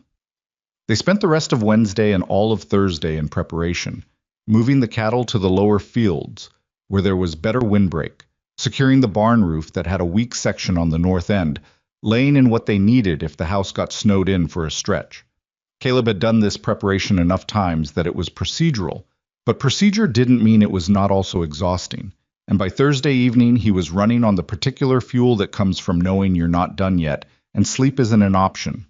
Evelyn fed the ranch hands who came in to help, and she did it without commotion, without fuss, just food on the table when they came in, enough of it, and coffee after, and nobody had to ask. Caleb noticed Tom Donahue's oldest boy among the men who came. He noticed this and filed it. Noah had been inside for 2 days because the wind was already picking up, and the board path was icing at the edges, and Evelyn had drawn a line that was not negotiable. The boy had accepted this with something that wasn't exactly grace. There was a tension in him, a coiled quality that came from being contained when his instincts said to be useful, but he'd accepted it. He spent those 2 days at the table with his maps and his numbers. The storm hit Thursday night. It came in fast, the way bad storms do, the kind that don't build gradually, but arrive. 1 hour. The wind was strong, and the next the world outside the windows was white and moving, and the sound of it against the house was not like weather, but like the house itself was under argument from the outside. Caleb was up all night. Del was in the barn, and they'd agreed on a system of signals, a lantern in the barn window at intervals, so that each knew the other was still there. The cattle were secured, but secured was a relative word in a storm of this kind, and Caleb went out twice in the first 6 hours to check, and both times came back inside so cold it took the full heat of the stove to bring feeling back to his hands. The second time he came in, at somewhere near 2 in the morning, Evelyn was in the kitchen. She didn't say anything when he came through the door. She handed him a towel and then turned to the stove where there was already something hot on, and he stood by the fire and thawed and didn't say anything either for a long time. The south section, he said finally. The fence line near the creek. I'm worried about it. Can you get there in this? Not until it eases. Maybe by morning. Dell? Dell's in the barn. He'll stay there till it breaks. She handed him a cup. He drank it without registering what it was. Then he sat down heavily in the chair by the stove and felt the full weight of the night in every part of his body. Noah's voice came from the hallway. Caleb? He looked up. The boy had rolled to the kitchen doorway, a blanket across his lap, his face alert and serious in the lamplight. I was holding the ranch map, the one he'd been working on for 3 weeks, the detailed one with the numbers and the section-by-section notes. I've been looking at the south section, Noah said. Caleb straightened. Go on. The fence line by the creek. Dell told me there's a section that runs along the back of the holler, the low ground there, between the 2 rises. He held the map out toward Caleb. If the creek floods with the snowmelt, the lowest point is here. His finger, small and precise, touched a place on the map. But there's a trail that comes around the east side of the rise. Dell said it used to be used before the south road was put in. He said the ground is higher and harder there. It doesn't flood. Caleb looked at the map. He looked at the place Noah was indicating. He knew the trail the boy was describing, a half-forgotten path that cut between the 2 rises on the east side of the south field, a route that the original homesteaders had used before the road was surveyed. He hadn't taken it in 15 years. That trail is narrow, he said. But passable? For a horse, yes. For a wagon, maybe, if it hasn't closed over. Noah looked at him. If the fence is going to break, it'll be at the low point. But you can get to the low point from the east trail and shore it up before the creek rises. He paused. The creek will be highest between 6 and 8 in the morning, based on the storm volume and the gradient Dell described. Caleb sat very still. He thought about the south fence. He thought about the east trail. He thought about the 80 head of cattle that were in the south section and what it would cost, financially, practically, in time and labor at the worst possible moment, if that fence gave way at the creek and the cattle scattered in the storm. He thought about how he knew, with the kind of knowledge that lives in the body after 20 years on land, that the boy was right about the creek timing. He stood up. You can't go in this, Evelyn said, and her voice was not the voice she used with Noah. It was the voice she used when she'd already considered the options and arrived somewhere hard. I'll wait until 3, Caleb said. Let it ease some. If it eases, I can take the east trail and reach the low point before 6. If it doesn't ease. He looked at her. He didn't have an answer that was honest and also reassuring, and he'd learned with Evelyn that giving her the reassurance at the expense of the honesty was a trade she would not accept and did not want. Then I'll have a different problem, he said. She looked at him for a long time. Then she looked at Noah, who was still in the doorway with the map in his hands, and his face carrying that adult composure that cost him something, that Caleb had come to understand was not the absence of fear, but the decision to hold it still. Wake me at 3, she said. I'll have something ready when you go out. He didn't tell her she didn't have to. She knew she didn't have to. That wasn't the point. At 3 in the morning, the storm had not broken, but it had shifted. The wind had eased from the north, and the visibility had opened from white nothing to a range of maybe 30 feet, which was enough. Caleb dressed in everything he had, took the horse that was best in weather, and went out into it. The east trail was where it had always been. He found the fence line at the low point near the creek, just as the sky was going gray, and the creek was already running high and dark and fast, carrying the first hours of snowmelt in it, and the bottom rail of the fence was under 6 inches of water and the post was leaning. He worked in the gray dawn for 2 hours. Alone, in water to his calves, in cold that made his hands mechanical rather than functional. He drove posts and strung wire and rebuilt what the water was taking, and when the creek rose to its highest point at 7:15, it hit a fence that held. He didn't think about Noah while he worked. He didn't have space to think about anything that wasn't the wire and the post and the water and the cold. But riding back in the full morning light, the storm behind him now, the land opening up white and still and enormous around him, he thought about a 6-year-old boy in a wheelchair at 2 in the morning holding a map, his small finger on exactly the right place, the one with the white feet. That's the one I'm going to call something. You're going to name a barn cat, if that's allowed. He reached the ranch and put up the horse and went inside, and Evelyn was at the stove and she turned when he came through the door, and the look on her face was not relief exactly. Something past relief, something that had already gone through the worst of itself before he arrived, and was now on the other side. "The fence held," he said. She nodded once. She handed him a cup and he took it. From the hallway came the sound of a wheelchair on the floorboards, and then Noah appeared in the kitchen doorway. He looked at Caleb, at the wet boots, the ice-stiff coat, the hands that were still not quite right, and his face did the complicated thing it did. "The East Trail was passable?" he said. "It was," Caleb said. Noah looked at the map in his lap. "I thought it would be," he said, and then, more quietly, "I was worried it wouldn't be." Caleb looked at the boy. He wanted to say something that was equal to the moment, equal to the fact of a child who had lain awake through a storm, working numbers on a map so that someone else could be safe, who had been afraid but had done the work anyway, who had given him exactly what he needed at exactly the right moment, and then stayed up until 3 in the morning, waiting to know if it had been enough. He didn't have words that were equal to it, so he sat down in the chair across from the boy, and he said, "You did good, Noah." It was plainly said, without decoration. The way you say something, you mean completely. The boy looked up at him, and for a moment his face was entirely a child's face, just a 6-year-old sitting in a blanket with a map, worn out from a long night, and wanting to know that it mattered. "Okay," Noah said softly. Outside the window, the storm had passed, and the light was coming clean and sharp across the snow, and the fence at the South Creek was holding, and the Whitmore Ranch was intact. The story of the fence spread the way stories spread in small places, not all at once, but in pieces, each piece traveling a different route and arriving at a different door, so that by the time the whole of it was known, everyone had heard a slightly different version, and none of them were wrong. Tom Donahue heard it from his oldest boy, who had been among the ranch hands who'd helped with storm preparation, and had come back the morning after with the information that the Whitmore South fence had held through the worst of it. Tom Donahue had listened and then gone out to his barn and stayed there for a while. Ruth Heller heard it from Eleanor Caldwell, who had heard it from Dell, who had not told it as a story at all, but had simply mentioned, in the course of explaining why he needed a new post driver, that the south fence would have gone in the storm if Noah hadn't worked out the creek timing from the ranch maps. Ruth Heller had said, "The boy worked that out?" Dell had said, "He did."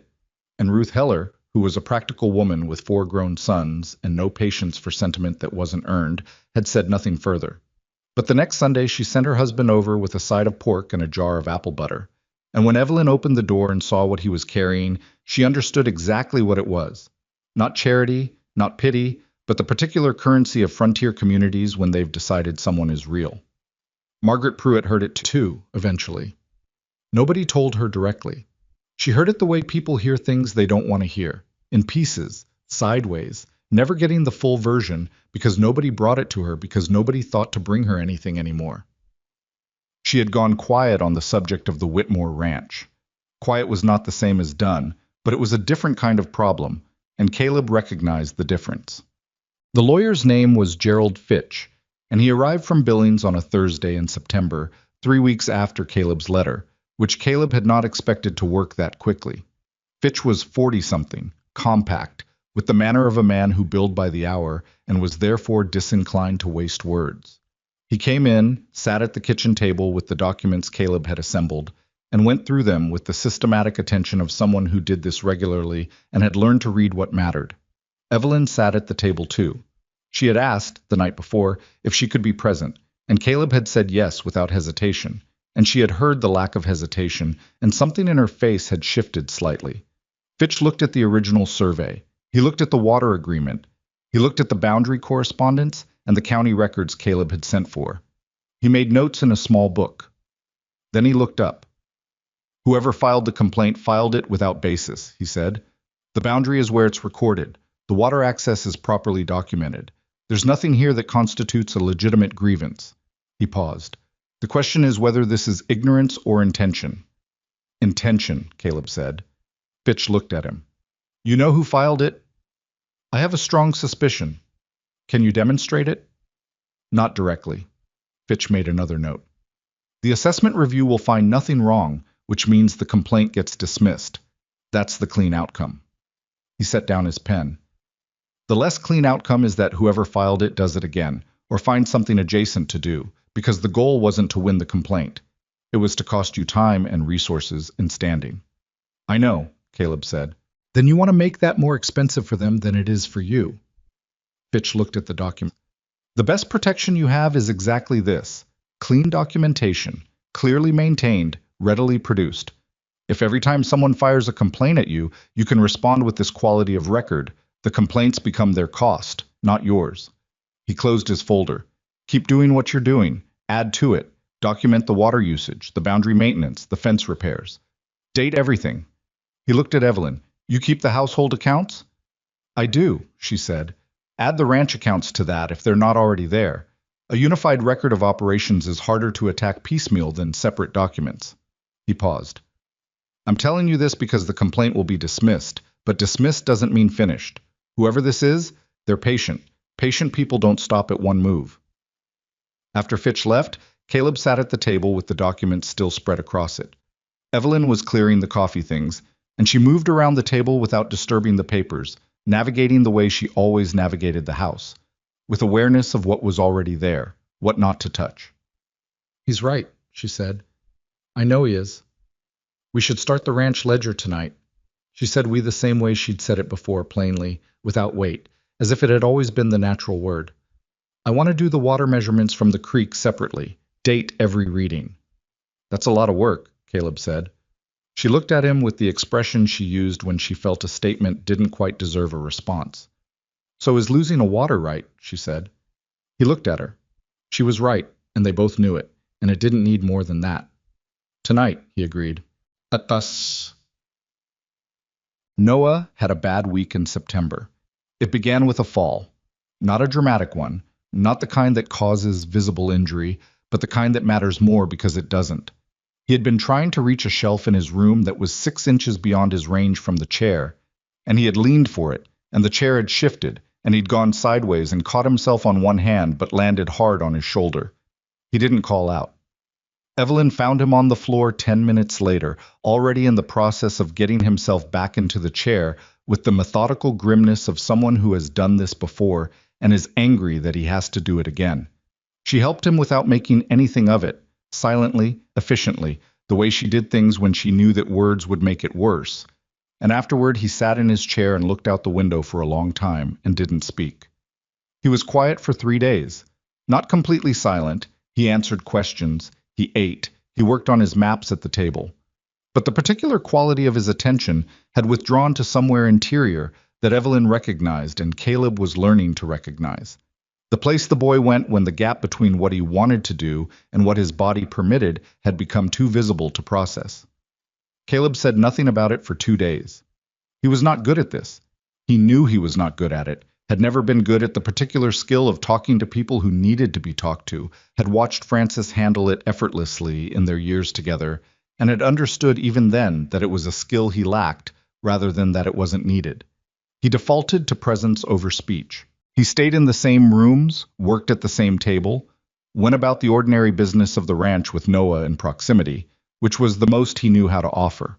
On the 3rd evening, he came in from the barn and found Noah alone in the kitchen. Evelyn had gone to take something to Dell in the bunkhouse, and the boy was sitting at the table not doing anything, just sitting, which was unusual enough that Caleb stopped. He sat down across from him. Neither of them spoke for a moment. Then Noah said, without looking up, "Do you think about the things you can't do?" Caleb thought about the question. He took it seriously because the boy asked things seriously and deserved to be answered in kind. "Sometimes," he said. "What do you do about it?" "I do the next thing that I can do," Caleb said. "Not because it fixes anything, just because it's there." Noah was quiet. "That doesn't always help," he said. "No, it doesn't." Another silence. "I wanted to be in the barn when the calf came," Noah said. "Dell said it would happen Tuesday. I asked my mother, and she said the ground was too rough between the path and the far stall, and she didn't want me to go without more board laid down, and there wasn't time before Tuesday." He paused. "She was right. I know she was right. But I still—" He stopped. "You still wanted to be there," Caleb said. "Yes." "That's not something I can fix," Caleb said. And I won't tell you, it shouldn't bother you because it should. It's a reasonable thing to be bothered by. Noah looked up at him then. His face had the quality it got sometimes. The quality of a child who has been told practical things by adults and has found them genuinely useful, which was different from the face he made when adults told him things they thought he wanted to hear. But, Noah said, because he could hear there was one. But there's going to be another calf, Caleb said, and we'll lay the boards before that one comes. It was not comfort exactly. It was logistics, which was what the boy needed, and Caleb had learned, was still learning, that Noah's version of being comforted was being given a solvable problem in place of an unsolvable one. Noah looked at him for another moment. Then he looked back at the table. Okay, he said, which was the word he used when something had been settled. Caleb got up and started on the coffee. He heard the sound of paper moving behind him, Noah pulling out his maps again, and the particular quality of the kitchen's silence shifted back toward the kind that was inhabited rather than empty. When Evelyn came back in, she looked from Noah to Caleb and read the room with the speed of a woman who had been reading rooms for 6 years. She didn't ask. She went to the stove and took over the coffee, and that was all. The boards got laid to the far stall in the barn before the second calf came, which happened on a Thursday in early October. Noah was there for it. He sat at the end of the stall in his chair with a lamp and watched Dell and Caleb work. And when the calf finally came, messy and indignant and immediately trying to stand on legs that didn't know their job yet, Noah made a sound that was not a word at all, just the involuntary sound of someone watching something they'd been waiting to see. Dell looked up from where he was kneeling. He looked at the boy's face. He said nothing, but the thing that crossed his own face was not nothing. Caleb was watching Noah and not the calf. He thought about what Evelyn had said on the wagon, that first day, coming in from the station. He has a mind like, I've never seen anything like it. And he had thought at the time that this was a mother speaking, which meant it was true in the way all mothers' observations are true, filtered through the particular lens of someone who cannot see their child plainly because they love them too much. He understood now that she had been, if anything, understating it. Tom Donahue came by in October, on a Saturday, and this time he brought his wife Helen, which was different from the last visit in a way that meant something. Caleb met them in the yard and brought them inside, and Evelyn made coffee, and there was food on the table because there was always food on the table now, which was one of the 10,000 small ways the house had changed. Helen Donahue was a quiet woman, square-faced and direct, who had been skeptical of the whole arrangement in a way that owed nothing to Margaret Pruitt and everything to her own judgment. She sat at the kitchen table and she looked at Evelyn and she asked her direct questions about Pennsylvania and the work she'd done there and how she'd managed the journey, and Evelyn answered everything directly, and Helen Donahue listened and recalibrated visibly, the way a truly honest person adjusts when they get new information. Noah appeared in the kitchen doorway partway through, because he heard voices and could not resist voices that might contain useful information, and Helen Donahue looked at him with the same direct assessment she'd applied to Evelyn. You're the one who figured out the creek timing, she said. Noah looked at her with mild surprise because he hadn't expected to be addressed. Dell helped, he said. He described the sections. But you did the calculations. Yes. Helen looked at him for a moment longer. How old are you? 6. I'll be 7 in March. March. She looked at her husband. Tom Donahue was looking at the boy with the expression of a man who was revising something. Helen looked back at Noah. You'll have to come see our place sometime. We've got a section on the North Ridge I can't make sense of. The cattle won't graze it right. I've been trying to figure out why for 2 years. Noah's face lit up with the specific illumination it got when a problem was being offered. I could look at your maps, he said. I'll bring them, Helen said. Tom Donahue let out a short, quiet sound that was almost a laugh. He looked at Caleb. Caleb looked back at him. Something passed between them. Not an apology exactly, not from Donahue, but something that acknowledged the shape of what had happened and the cost of it, and the fact that they were on the other side of it now. Water agreement solid, Tom said quietly, while their wives were talking. Always has been. I know, Caleb said. I should have said that sooner. Caleb picked up his coffee. You're saying it now. Donahue nodded. That was enough for both of them. The land assessment review came back in November. The complaint was dismissed for lack of basis. Fitch sent word from Billings, along with a formal letter that Caleb could keep on file, and the letter stated clearly that the boundary and water access of the Whitmore Ranch were properly documented and legally sound. Caleb read the letter and put it in the folder with the other documents. Evelyn was the one who noticed what happened next. The community shift, the thing that didn't have a dramatic moment but was visible in accumulation. The Caldwells came for dinner in November, and the conversation lasted 4 hours. The Hellers sent their youngest son to apprentice with Dell for the winter, learning the cattle work, which was the kind of arrangement that meant the Hellers had made a permanent decision about the Whitmore place. The Donahues sent over a side of beef after the November slaughter, with a note that said nothing except for the winter in Helen's handwriting. Margaret Pruitt was still in Red Willow. She was still the postmistress. She still stood behind her counter and held her chin at the angle of verdicts. But the people who had been listening to her had largely stopped, not because she'd been defeated in any visible way, but because the thing she'd been predicting hadn't happened. The Whitmore Ranch had not failed. The woman from Pennsylvania had not been a burden. The boy in the wheelchair had not been helpless or a drain. What they had been was something harder to argue with than failure.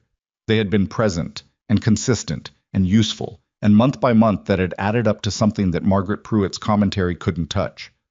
Evelyn had been right. The answer had been time. It was November when Caleb first said anything real to her. He'd been building toward it without knowing he was building toward it. That was the way these things worked with him. He understood things underground before he understood them above the surface. And by the time they arrived at speech, they'd usually been true for a while. They were in the kitchen after dinner, Noah in his room, Dell gone back to the bunkhouse. Evelyn was at the table going through the ledger, the combined household and ranch accounts, which she had built into something Fitch had called, on his second visit, the clearest operational record he'd seen from a ranch this size. Caleb was supposedly going over the winter feed calculations, but had not written anything in 20 minutes. He set down his pen. He said, "I need to tell you something." Evelyn looked up. She waited. "When you came," he said, "I didn't—" He stopped. Started again in a different place. "I had a wife, Frances, and a son, Thomas. Thomas was 2 when he died, Frances 3 years after." He was looking at the table rather than at her, and his voice was level because level was what he could manage. "The way I handled that was I took everything that was left of this place and I ran it as tight and as small as I could. I let go of most of what wasn't necessary. I told myself that was competence." He paused. "My sister called it disappearing." Evelyn had not moved. "She was right," he said. "Clara was right. And I was angry at her for being right. And I was angry at her for writing that letter. And then you came and you had Noah, and I didn't know what to do with any of it." He looked up at her. "What I'm trying to say is that the way I was when you arrived, I wasn't in a condition to be fair to what this was. And I was aware of that, and I didn't know how to say so." Evelyn was quiet for a moment. "I knew," she said. "I know you knew." "I wasn't offended by it." She closed the ledger. "I wasn't in a condition either, Caleb. I'd been managing alone for 2 years with a child who needed more than I could always give him. And I was—" She searched for the word. "Worn. I was worn. I didn't come here expecting anything to be easy or warm or whatever people expect from arrangements like this." "What did you expect?" he said. She thought about it. "Ground," she said. "That's all. Somewhere that held still long enough for Noah to have something like a life." And it's been more than that," she said simply, as if it were not a significant thing to say, or as if she'd decided the significant thing was to say it rather than to make much of saying it. "It's been considerably more than that." Caleb looked at her. She looked back at him, steady and direct, without performance. It was the same face she'd shown him at the station, open, unguarded, whatever was there just present on the surface of it, not managed into something else. He said, "I don't know how to do this." "Neither do I," she said. "I did it once, and not well, and I've been wary of it ever since." She paused. "But I think the way we've been doing things here, this way, where we're just honest about what we can offer, and we keep working, I think that's probably closer to right than anything I've known." "That's not much of a romantic declaration," he said, which surprised him slightly, because he had not intended to say something that could be taken as dry humor and had not known he had it in him. Evelyn smiled. It was the fullest smile he'd seen from her. Not the contained almost smile she used when something was mildly amusing, but the one that reached everything. No, she said. It isn't. I'm not good at those. I know, I'm not either. She looked at him. But I think we might be good at this. He held her gaze. Yeah, he said. I think we might be. It was not a proposal. It was not a declaration. It was two practical people who had arrived at the same assessment through separate calculations. And they both knew what it meant, and neither of them felt the need to put more words on it than that. He told her about Francis that winter. Not all at once, it came in pieces, the way things come when you've held them long enough that they've learned to come out sideways, in the middle of conversations about other things, when the context opened enough for a door to appear. He told her about Thomas in February, on a night when the snow was high and the house was sealed in that particular winter silence that has a quality of permission to it. You can say things in that silence that you couldn't say in the normal moving air of ordinary days. She listened the way she listened to everything Noah said, fully, without rushing ahead to the place where she'd respond. She didn't fill the silences. She didn't offer symmetrical pain, didn't trade his stories for hers immediately, didn't manage his grief by contextualizing it. She just listened. When he was done, she said, "How old was Thomas?" 2 years and 4 months. She was quiet. Then, Noah was 4 when the accident happened, 4 years and 2 months. She looked at the table. The doctor who told me he'd never walk said it in a voice like he was being kind, like that was a mercy, to say it flat and fast so it couldn't hurt as long. She paused. I've never forgiven him for that. Not the news. The way he said it. Caleb thought about this. What would have been better? I don't know, she said. Something that acknowledged he was still, that Noah was still. She stopped. He said he'll never walk like it was a complete sentence, like walking was the whole thing. Her voice had gone quieter.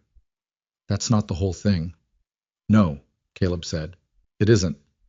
He thought about Noah at 2 in the morning with the ranch map, his finger on the right place. He thought about Noah naming a barncat maps. He thought about Noah asking Dell why cottonwood trees grew where they did, and Dell spending an entire afternoon explaining soil and water tables, while Noah asked questions that made Dell stop and think in ways he hadn't thought in years. He's going to be something, Caleb said. Evelyn looked at him.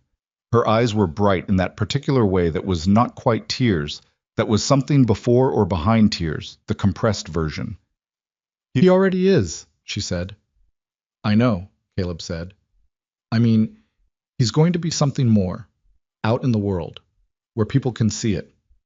She held his gaze. Something in her face loosened at that, some held thing released, and she looked back at the table. I used to be afraid to think that far ahead, she said. It seemed like a thing that could be taken away. And now, she thought about it. Now I think it's more dangerous not to think that far ahead. I think that's the thing that really takes it away from you. She looked up at him. When you stop imagining it. He thought about disappearing, about the 15 rooms and the closed doors and the fence post mended twice, about Clara's letter and his own refusal to write back for 10 days, the time he'd spent performing avoidance as competence. Clara's going to want to come visit in the spring, he said. Evelyn looked at him. She should come. She'll want to meet Noah. Everyone wants to meet Noah, Evelyn said, which was true, and which contained, somewhere inside its truth, a satisfaction she didn't hide. She'll probably take credit for everything, Caleb said. She should, Evelyn said. She earned some of it. He looked at her. Don't tell her that. I absolutely will, Evelyn said, and the smile came back, the full one. And Caleb Whitmore sat across from this woman in his kitchen in the Montana winter and felt for the first time in 6 years the particular quality of warmth that has nothing to do with the stove. In December, Noah asked him a question that he turned over in his mind for days afterward. They were on the board path, Noah in his chair, Caleb standing, both of them looking at the barn, where Maps and her remaining kittens were doing whatever barn cats did in winter. And Noah said, without preamble, in the way he asked all his questions, Are you going to marry my mother? Caleb looked at the barn. He thought about the question, Not the social answer, not the deflection, but the actual answer. I'd like to, he said. Noah was quiet for a moment. Then, she doesn't like being surprised, he said. She likes to see things coming. If you're going to ask her, you shouldn't just ask her suddenly. You should let it be a conversation. Caleb looked at the boy. That's good advice, he said. Noah looked at the barn. I know, he said. A pause. Noah, Caleb said. Yes. If that happens, what would you... He stopped. What would you want to call me? The boy thought about this with his characteristic seriousness. He didn't rush it. A full 30 seconds passed. I don't know yet, he said. Is that all right? That's all right, Caleb said. Another pause. Probably not father, Noah said, with the careful honesty of a child who is being fair to a man who isn't there anymore. My father was... He was my father, even if he wasn't. He stopped. He was still that. I understand, Caleb said. But something, Noah said. And then, after another moment, something that means you stayed. Caleb stood on the board path in the December cold with the barn in front of him and the ranch behind him and this boy in a wheelchair beside him, and he did not say anything, because there was nothing to say that was adequate to that. Something that means you stayed. He had been disappearing for 6 years. He had let himself go quiet and small, had closed the rooms, had mended the same fence post twice and called it work. And then a woman had arrived with a suitcase and a wheelchair, and a boy who named barn cats and calculated creek timing and asked questions that made Dell go hunting again. And Caleb had picked up their bags and said, "Come with me," without knowing what he was beginning. He knew now. He stood on the path, and the cold came off the ground, and the sky was the Montana sky, vast and specific at once, the way it always was. And he was, without any question, still here. Okay, he said. Noah looked up at him. Okay, the boy said back. Clara Whitmore Dunbar arrived on the second Thursday of March, 2 days before Noah's 7th birthday, which was either coincidence or Clara, and knowing Clara, it was not coincidence. She came off the billing stage with 3 bags and an energy that Caleb recognized from 40 years of being her brother. The energy of a woman who has been right about something and is exercising considerable restraint about saying so. He met her at the station in Red Willow, and she hugged him with the particular ferocity of someone who had been worried and was converting the worry into physical force now that it was safe to. She pulled back and looked at his face. You look different, she said. I look the same. You don't. She studied him with the unsentimental assessment that had made her both the most useful and the most irritating person in his life since childhood. You look like someone who's been sleeping. I've always slept. You've always been horizontal, Clara said. That's different. He picked up 2 of her bags and left her the third because she would not have accepted him carrying all of them, and they walked to the wagon, and on the ride out to the ranch she asked him everything. Not about Evelyn specifically. She was too smart for that, knew that direct interrogation on the subject that mattered would make him close. But around it, the way she'd always worked, coming at the center from the edges. The ranch, the assessment review, the storm, the fence. She'd gotten his letters, she said, all 4 of them, which told him she'd kept count, which told him she'd been tracking the spaces between them. He told her about the fence and the creek and Noah's maps.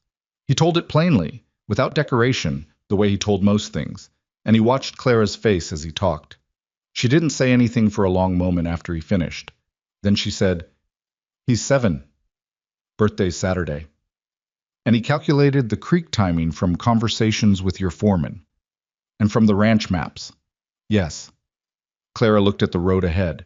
Her expression had gone to the place it went when she was moved and didn't want to make a scene of it, which was a place Caleb recognized because he went there himself. How's his mother? She said carefully. Good, Caleb said. And then, because Clara had earned more than that, she's a good woman, Clara. She works hard and she's honest and she's smarter than she lets on, which is already considerable. Clara absorbed this. Are you happy? She said. Directly this time, because they'd circled enough.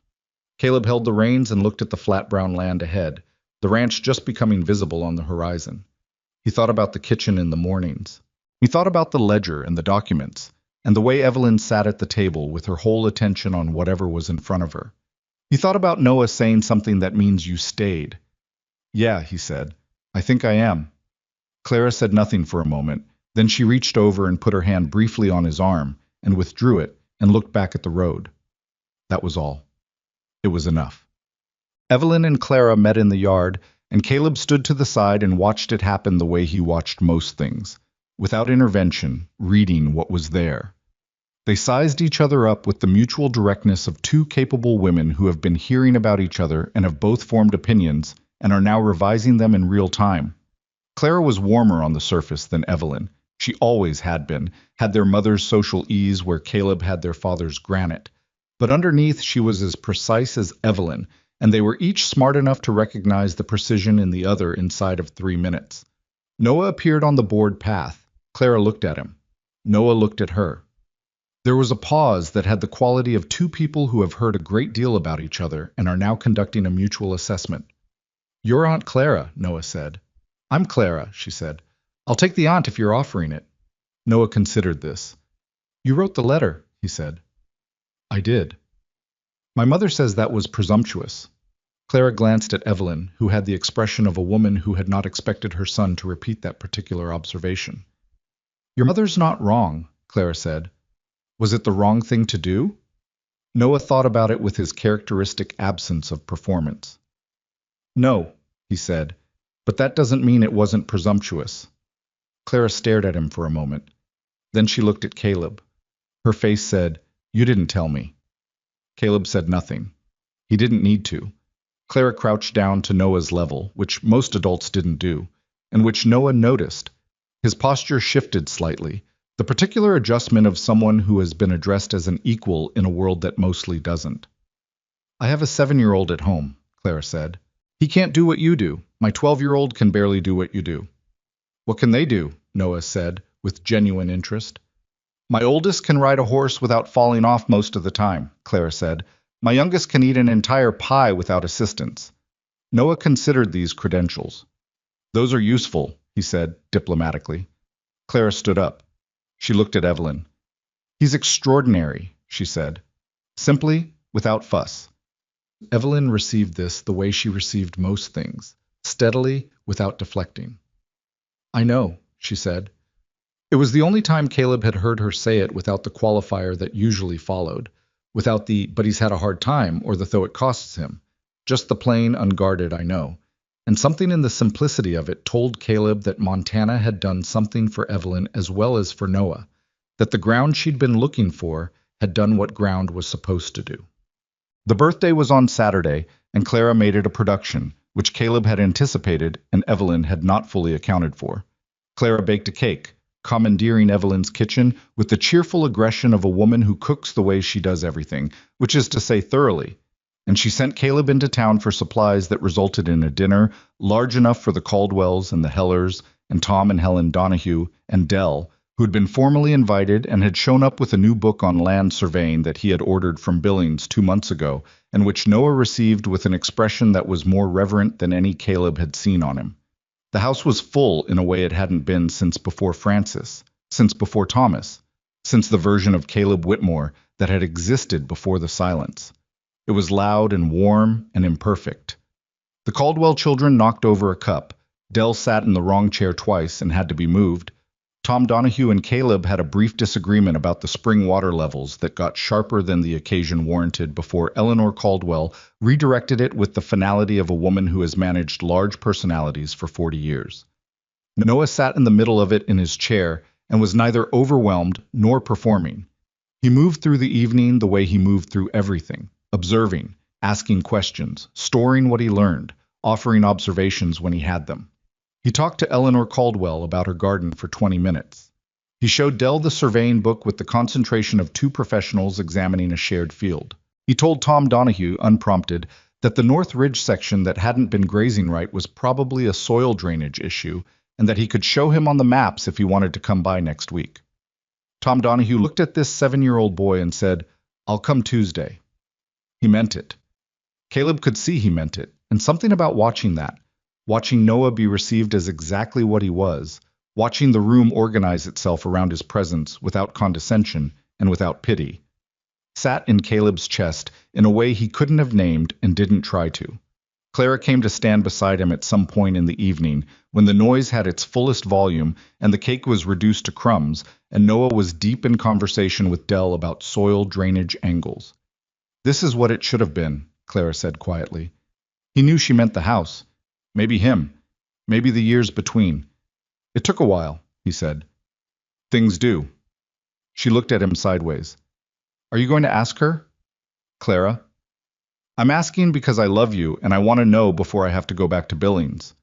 He looked across the room at Evelyn, who was laughing at something Helen Donahue had said. A real laugh, unguarded, the full version she'd been producing more often these past months. And he thought about what she'd said in the kitchen in November. "I think we might be good at this." And what Noah had said on the board path. Something that means you stayed. "Yes," he said.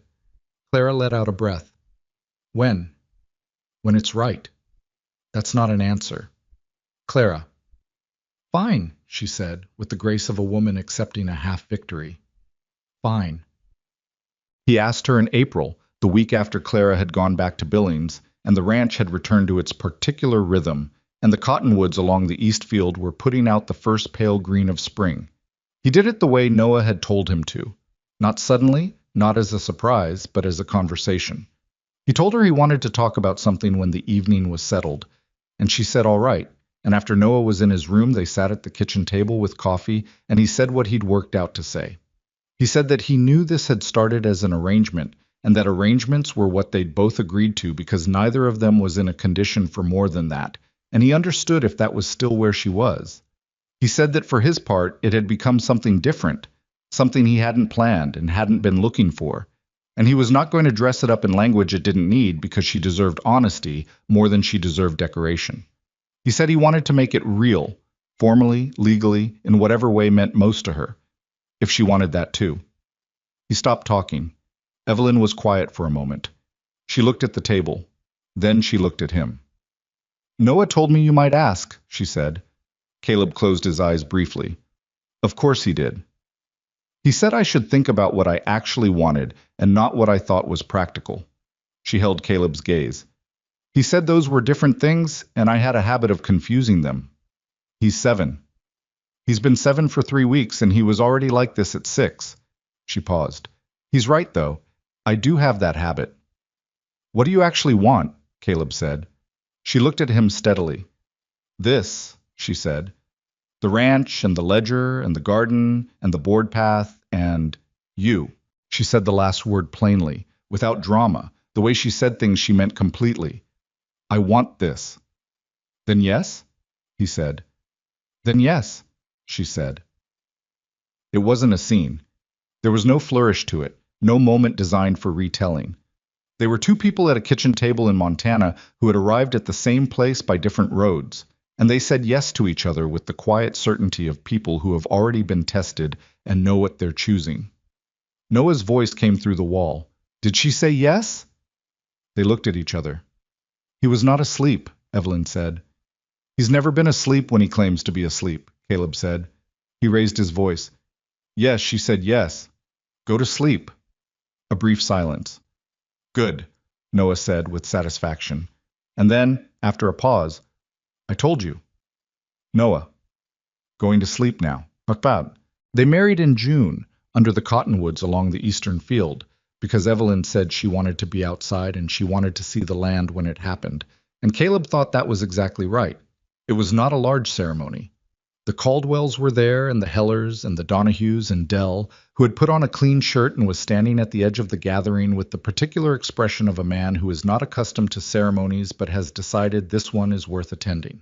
Clara had come back from Billings with her husband and all 4 children, which added a chaos to the occasion that Evelyn received with better grace than Caleb did. The youngest Dunbar child ate a significant portion of the celebration food before the ceremony started and had to be managed by Dell, who turned out to have unsuspected competencies in this area. Noah sat beside the cottonwood that had the widest trunk, in his chair, with maps, still alive, sleek and territorial, unimpressed by the occasion, sitting on his lap with the entitlement of a cat who has decided a wheelchair is an acceptable throne. He watched the ceremony with the focused attention he brought to everything that mattered to him. When it was done, when the judge from Billings who had ridden out had said the words, and Caleb and Evelyn had said the words back, and it was legal and finished, Noah looked at Caleb. Caleb looked at him. Cal, Noah said. It was the first time he'd said it. Not Caleb, not the silence that had stood in for a name all these months. Cal, which was not father and was not nothing, which was specifically and exactly the thing Noah had said he would find, something that means you stayed. Caleb held the boy's gaze. Yeah, he said. Noah nodded once, the nod that meant something had been confirmed and settled and filed correctly. Clara was crying, which she would later deny. Dell was looking at the cottonwoods with great intensity. Evelyn took Caleb's hand without looking at him because they were both looking at Noah, and Caleb held it. Here is what the years after made. They made a ranch that ran well. Not effortlessly, nothing on Montana Plain runs effortlessly, but well with the kind of competence that comes from multiple people, each doing what they do best and trusting each other enough to leave the rest alone. Evelyn's ledgers became the standard by which other ranches in the county were eventually measured. Gerald Fitch recommended her record-keeping system to 3 other clients, which she found amusing and Caleb found entirely predictable. The garden on the south wall of the house eventually produced more than the house could use, and the surplus went to the Hellers and the Donahues, and in this way the garden became its own kind of relationship. Dell never left. He had come to the ranch 11 years before Evelyn arrived, and he stayed 11 years after. And eventually the distinction between employee and family became one that nobody bothered to maintain. Margaret Pruitt was still in Red Willow. She remained the postmistress for another decade.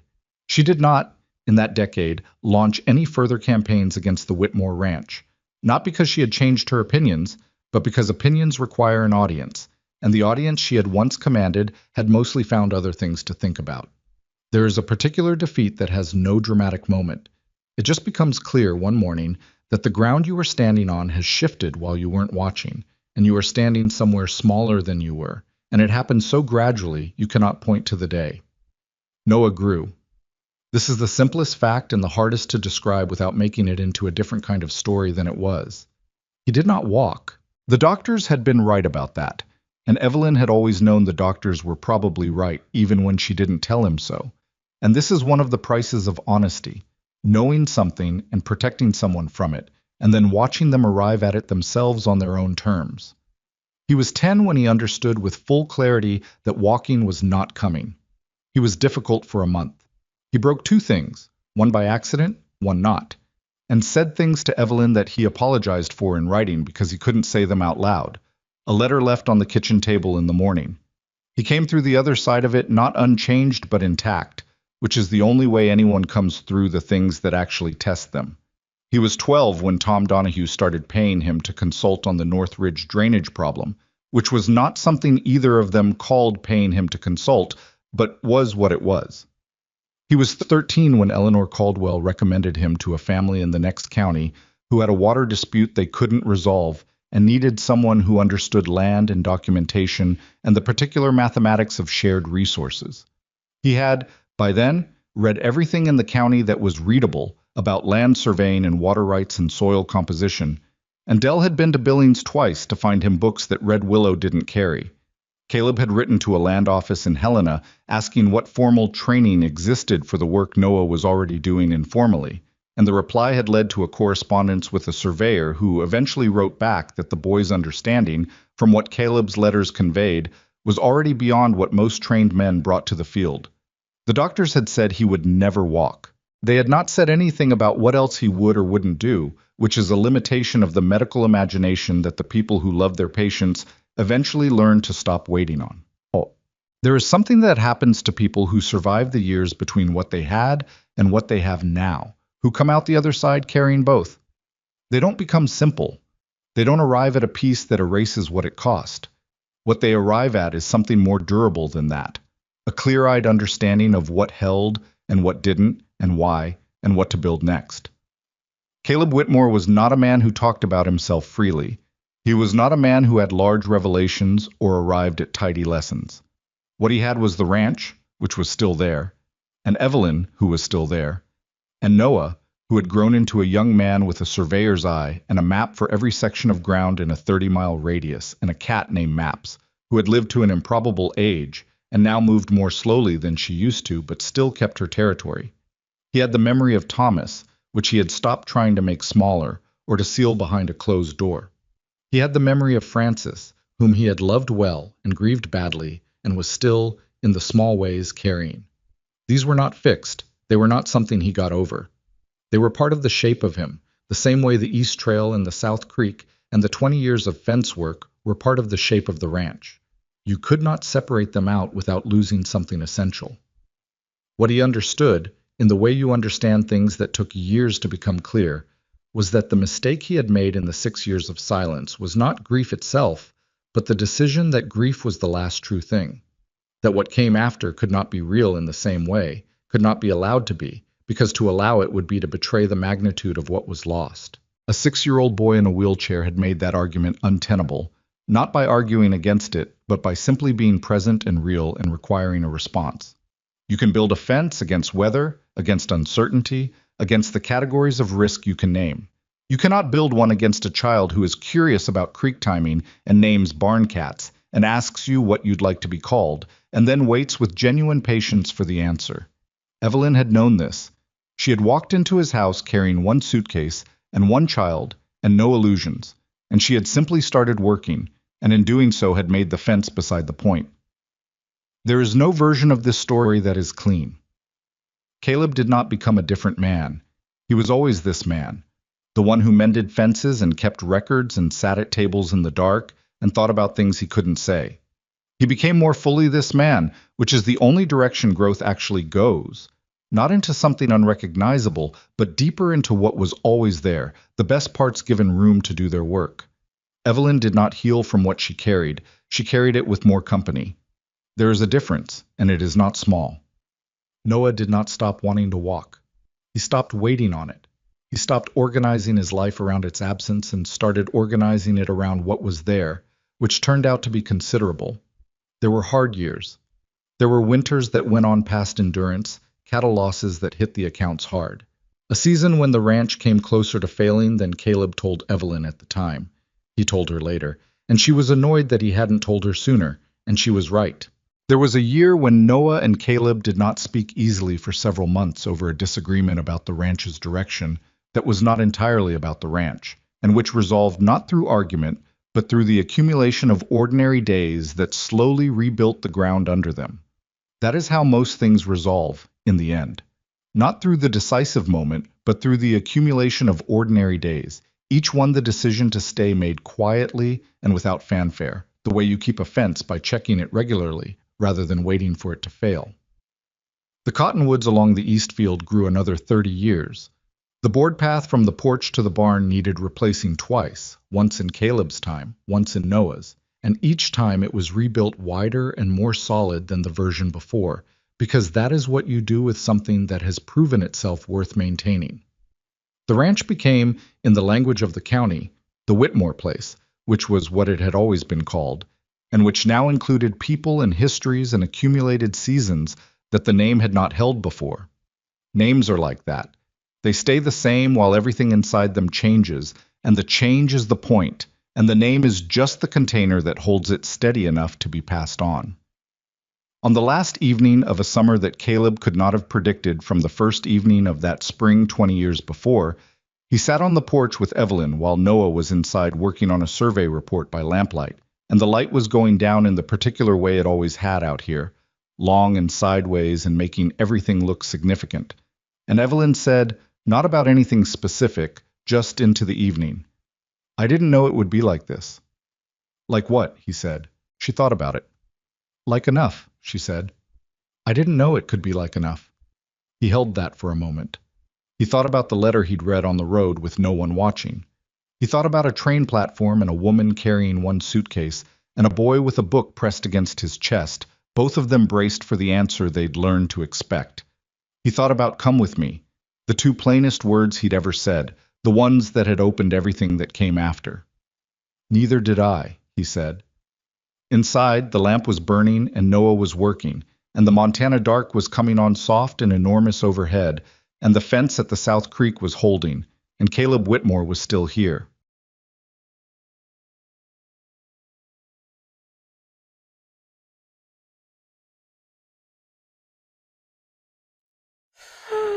Oh my God, y'all. For fuck's sakes. Dude. Okay. Thank you for lightening the mood. I appreciate that. I fucking appreciate y'all.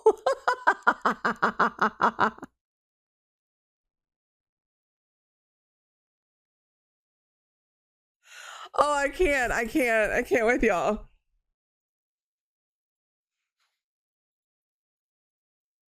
God damn it, my nose. My nose is driving me nuts tonight.